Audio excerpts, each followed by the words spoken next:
पिबत भागवतं रसमालयं मुहुरवो रसिका भुवि भावुकाः हरिकथामृतसार गुरुಗಳ ಕರುಣದಿಂದಾಪನಿತು ಪೇಳುವೆ ಪರಮ ಭಗವದ್ಭಕ್ತರಿದನಾದರದಿ ಕೇಳುವುದು.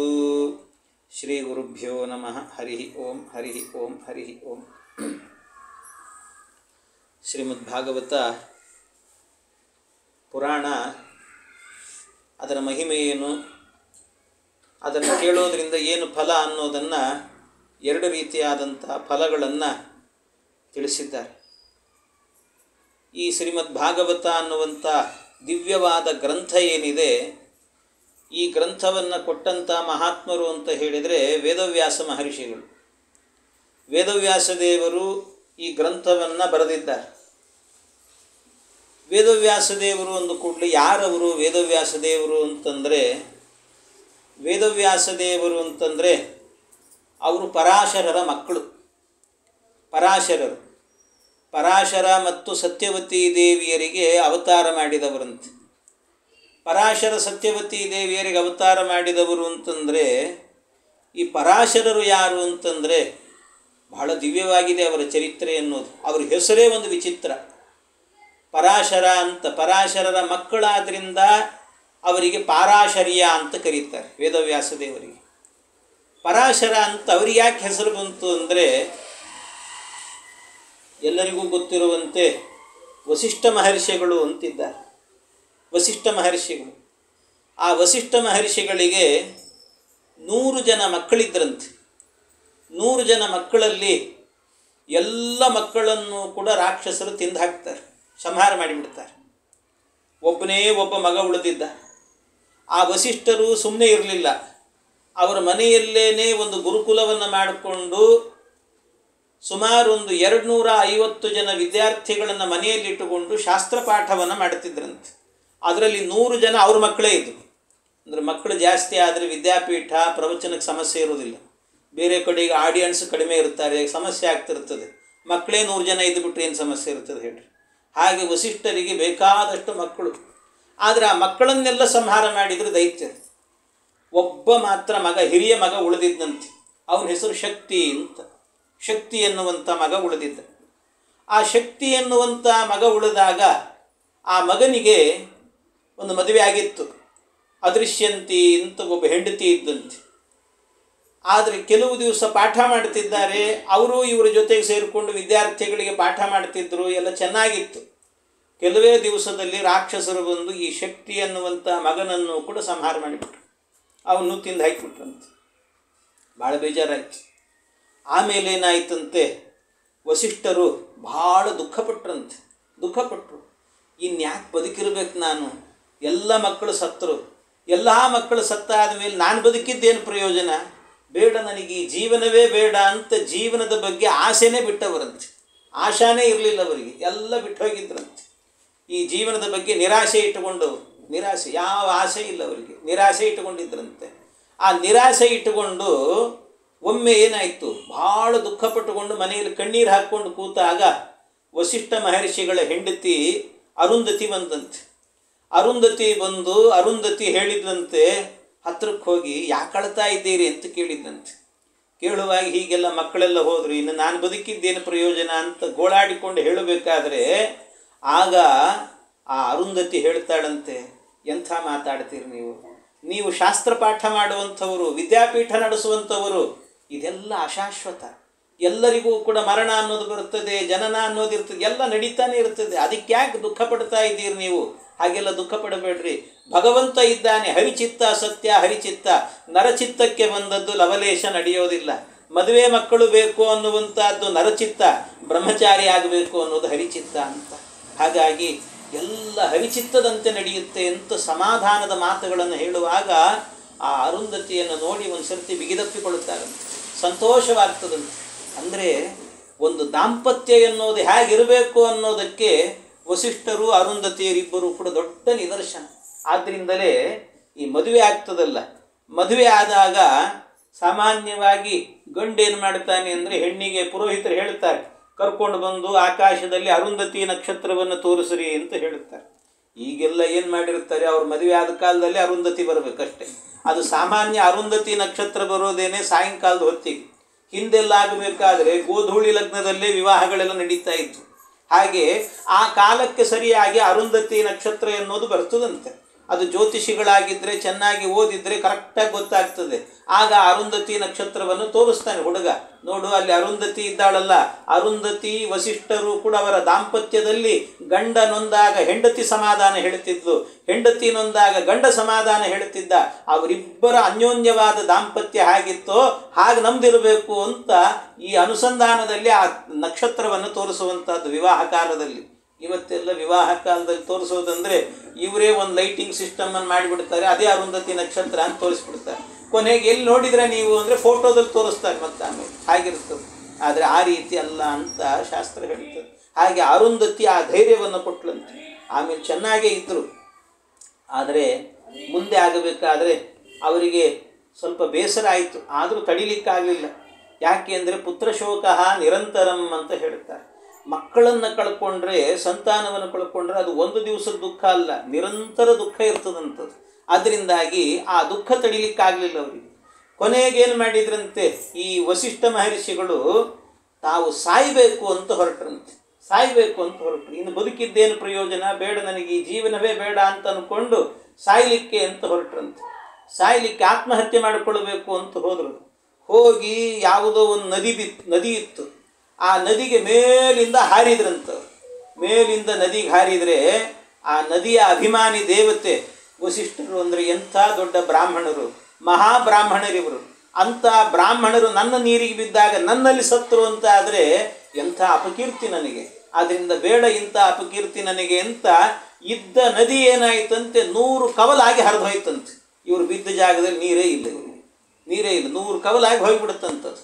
ಅದಕ್ಕೆ ಶತದ್ರು ಅಂತ ಹೆಸರು ಆ ನದಿಗೆ. ಆ ನದಿ ಸಾಮಾನ್ಯ ಇವತ್ತೆಲ್ಲ ನಮಗೆ ಇಲ್ಲ ಅಂತ ಅಂದ್ಕೊಳ್ತೀವಿ, ಆದರೆ ಅದನ್ನೆಲ್ಲ ವೇದಮಂತ್ರ ಹೇಳುತ್ತದೆ. ವೇದಮಂತ್ರದಲ್ಲಿ ಶತದ್ರು ಅನ್ನೋದನ್ನೇ ಶುತುದ್ರಿ ಅಂತ ಕರೀತಾರೆ, ಶುತುದ್ರಿ ಅಂತ. ಅದೆಲ್ಲ ಎಲ್ಲಿ ಬರ್ತದೆ ಅಂದರೆ, ಈ ಪ್ರತಿನಿತ್ಯವೂ ಕೂಡ ನೀವು ದೇವರ ಪೂಜೆಯನ್ನು ಮಾಡುವಾಗ ಕಲಶ ಪೂಜೆಯನ್ನು ಮಾಡುತ್ತೇವೆ.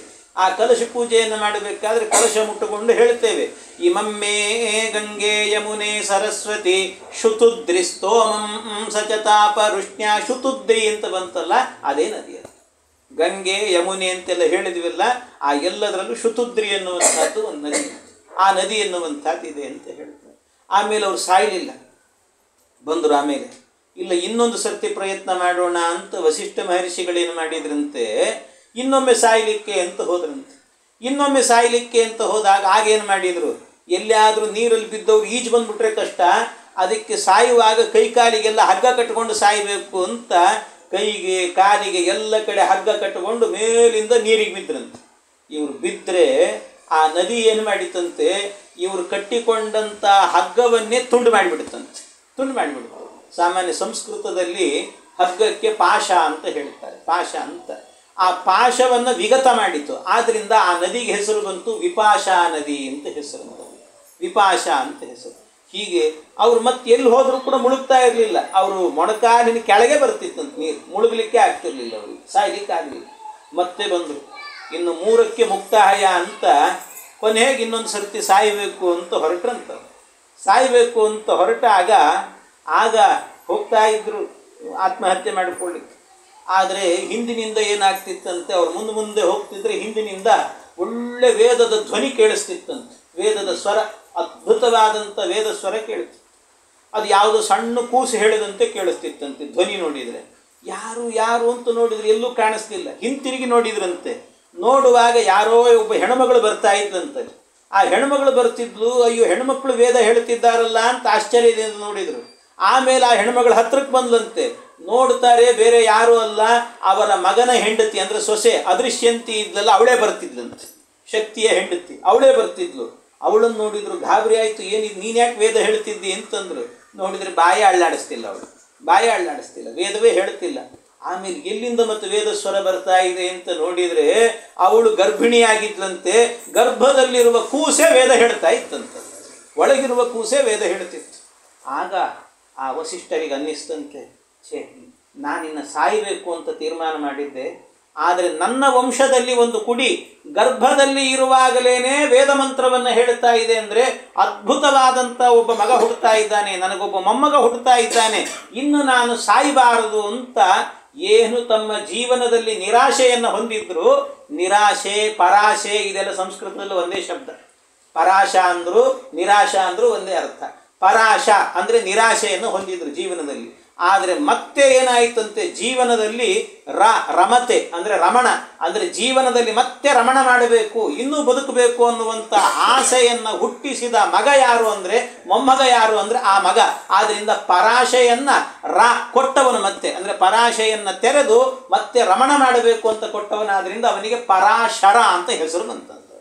ಹೀಗೆ ಪರಾಶರ ಅನ್ನುವಂಥ ಒಬ್ಬ ಮೊಮ್ಮಗ ಹುಟ್ಟಿದಂತೆ. ಹಾಗೆ ಪರಾಶರ ಹುಟ್ಟಿದ ಕೂಡಲೇ ಅವನಿಗೆ ಉಪನಯನಾದಿ ಸಂಸ್ಕಾರಗಳು ಏನು, ಗರ್ಭದಲ್ಲಿರುವಾಗಲೇ ವೇದವನ್ನು ಹೇಳುವಂಥ ಮಹಾತ್ಮ, ಅಂಥ ಮಹಾತ್ಮ ಹುಟ್ಟಿದ ಕೂಡಲೇ 3 ವರ್ಷಕ್ಕೇನೆ ತಪಸ್ಸನ್ನು ಮಾಡಲಿಕ್ಕೆ ಶುರು ಮಾಡಿದ್ದಂತೆ ಪರಾಶರ. 3 ವರ್ಷಕ್ಕೆ ತಪಸ್ಸಿಗೆ ಕೂತ್ಕೊಂಡ. 3 ವರ್ಷಕ್ಕೆ ತಪಸ್ಸನ್ನು ಮಾಡುತ್ತಾ ಭಗವಂತನನ್ನು ಪ್ರಾರ್ಥನೆ ಮಾಡಿದಂತೆ, ದೇವರೇ ನಿನ್ನನ್ನು ಮಗನಾಗಿ ಪಡಿಬೇಕು ಅನ್ನುವಂಥ ಆಸೆ ಇದೆ ನನಗೆ ಅಂತ ಕೇಳಿಕೊಂಡ. ಅವನು ಕೇಳಿಕೊಂಡದ್ದಕ್ಕೆ ಸರಿಯಾಗಿ ಇನ್ನು ಕೆಲವೇ ದಿವಸಕ್ಕೆ ನೀನು ಹೋಗು, ಯಮುನಾ ತೀರದಲ್ಲಿ ಹೋಗು. ಅದು ಯಮುನೆ ಅಂತ ಹೇಳಿದರೆ, ಯಮುನೆ ಅಂದರೆ ಯಮುನೆ ಗಂಗೆಗೆ ಸೇರಿಕೊಳ್ತಾಳೆ. ಆ ಗಂಗೆಗೆ ಸೇರಿಕೊಂಡ ನಂತರ ಸಂಗಮ ಆಗುತ್ತೆ ಒಂದು ಕಡೆಯಲ್ಲಿ, ಸಮುದ್ರಕ್ಕೆ ಸಂಗಮ. ಕಲ್ಕತ್ತಾದ ಕಡೆಗೆ ಹೋದರೆ ಆಗುತ್ತೆ, ಗಂಗಾಸಾಗರ ಸಂಗಮ ಅಂತ ಹೇಳ್ತಾರೆ. ಅಲ್ಲಿ ಆ ಸ್ಥಳಕ್ಕೆ ನೀನು ಹೋದಾಗ ಅಲ್ಲಿ ನಿನಗೊಬ್ಬ ಹುಡುಗಿ ಕಾಣಿಸ್ತಾಳೆ. ಅವಳನ್ನು ವಿವಾಹ ಮಾಡಿಕೊಂಡ್ರೆ ಅವಳೂ ಪ್ರಾರ್ಥನೆ ಮಾಡಿದ್ದಾಳೆ, ಅವಳಿಗೂ ನಿನಗೂ ಇಬ್ಬರಿಗೂ ಏಕಕಾಲದಲ್ಲಿ ಮಗನಾಗಿ ಅವತಾರವನ್ನು ಮಾಡುತ್ತೇನೆ ಅಂತ ಭಗವಂತ ಹೇಳ್ತಾನೆ. ಆಗ ಪರಾಶರರು ಏನು ಮಾಡ್ತಾರೆ ಅಂದರೆ, ಅವರು ಸ್ವಲ್ಪ ಬೆಳೆದಾದ ನಂತರ ಮುಂದೆ ಆ ತೀರಕ್ಕೆ ಹೋದ್ರಂತೆ, ಸಮುದ್ರದ ತೀರಕ್ಕೆ. ಆ ತೀರಕ್ಕೆ ಹೋದಾಗ ಅವರು ದಾರಿಯಲ್ಲಿ ಹೋಗ್ತಾ ಇದ್ದಾರೆ. ಎಲ್ಲೋ ಒಂದು ಕಡೆಯಿಂದ ಒಂದು ದೋಣಿಯಲ್ಲಿ ಒಬ್ಬ ಹುಡುಗಿ ಬರ್ತಾ ಇದ್ದಾಳೆ. ಆ ಹುಡುಗಿ ಬರ್ತಾ ಇರುವಾಗ ಆ ಹುಡುಗಿಯನ್ನು ನೋಡಿದ ಕೂಡಲೇ ಇವರಿಗೆ ಯಾರು ಅಂತ ಗೊತ್ತಿಲ್ಲ. ಆದರೂ ಇವರೇ ಅವಳನ್ನು ನೋಡ್ತಾ ಇದ್ದಂತೆ ಅವಳ ಹೆಸರನ್ನು ಕೂಗಿದ್ರಂತೆ, ಸತ್ಯವತಿ ಅಂತ ಕರೆದ್ರಂತೆ ಒಂದು ಸರ್ತಿ. ಆ ಸತ್ಯವತಿ ಅಂತ ಹೇಳಲಿಕ್ಕೆ ಪುರುಸೊತ್ತಿಲ್ಲ.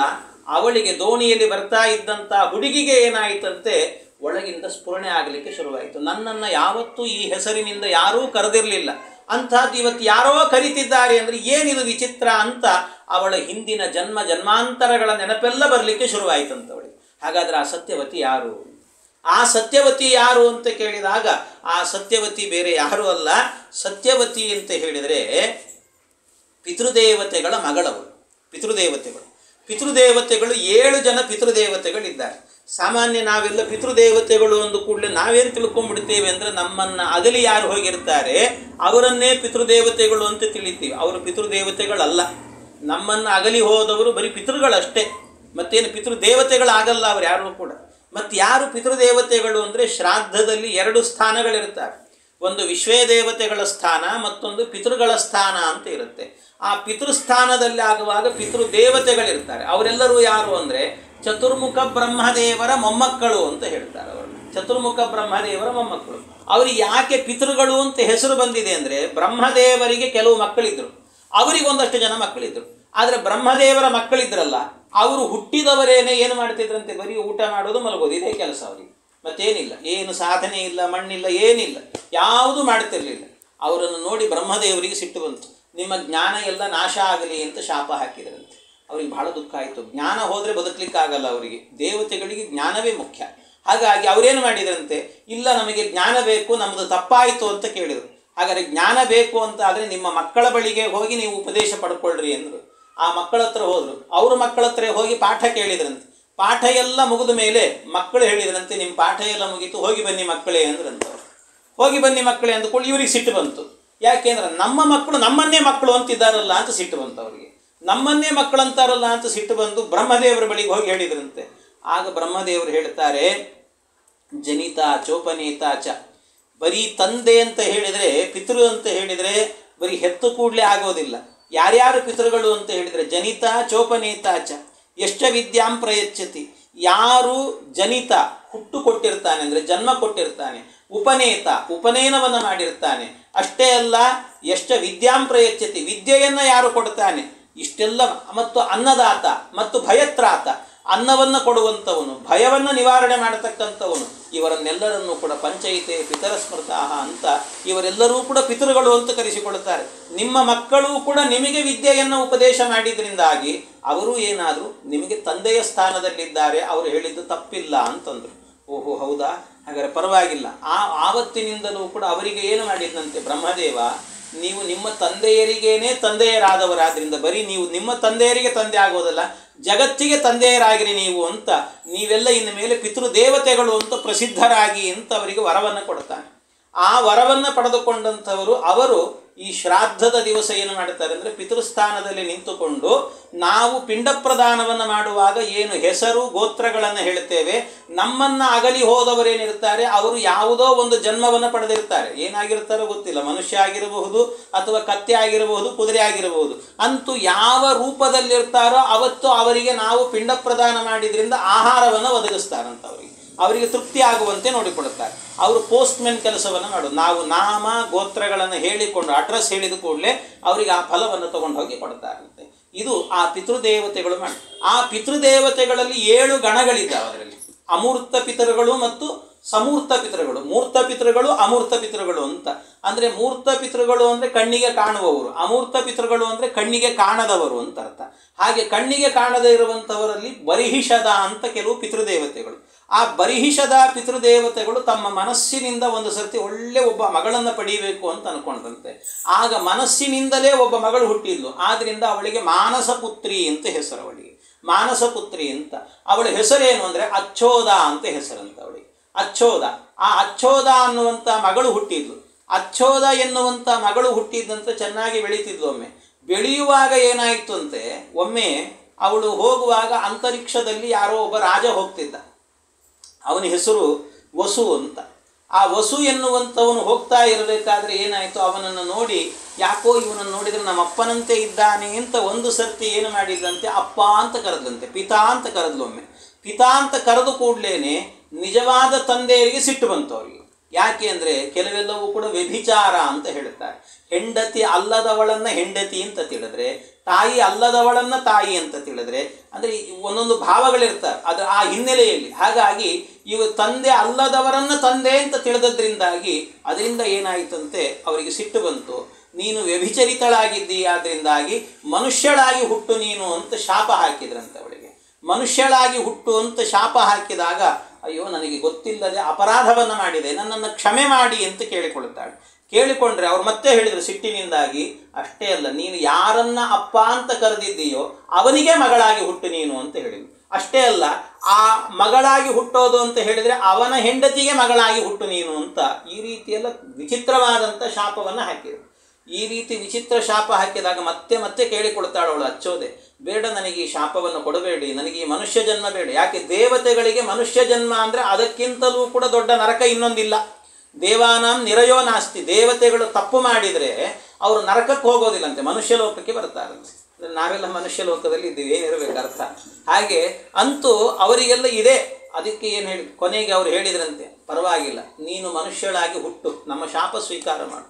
ಆದರೆ ಮನುಷ್ಯಳಾಗಿ ಹುಟ್ಟಿದರೂ ಕೂಡ ನಿನಗೆ ಸಾಕ್ಷಾತ್ತು ಭಗವಂತನೇ ಮಗನಾಗಿ ಅವತಾರವನ್ನು ಮಾಡ್ತಾನೆ, ಆ ಯೋಗವನ್ನು ನಿನಗೆ ಕೊಡ್ತೇವೆ ಅಂತ ಹೇಳಿದ್ರಂತೆ. ಆಯಿತು ಅಂತ ಹೇಳಿ ಅವಳೇ ಮುಂದೆ ಏನಾಗುತ್ತೆ ಅಂದರೆ ವಸು ಚಕ್ರವರ್ತಿ ಇದ್ನಲ್ಲ, ಆ ಚಕ್ರವರ್ತಿಯ ಮಗಳಾಗಿ ಹುಡುತ್ತಾಳೆ. ಆ ಚಕ್ರವರ್ತಿಯೂ ಕೂಡ ಹೇಗೆ ಅಂತ ಹೇಳಿದರೆ, ವಸು ಚಕ್ರವರ್ತಿ ಅವನೇನು ಮಾಡಿದ ಅಂದರೆ ಅವನ ತಂದೆಗೆ ಶ್ರಾದ್ದ ಮಾಡಬೇಕಿತ್ತು. ಶ್ರಾದ್ದ ಮಾಡಬೇಕಾದ್ರೆ ಹೆಂಡತಿಗೆ ಹೇಳಿದ್ದಂತೆ.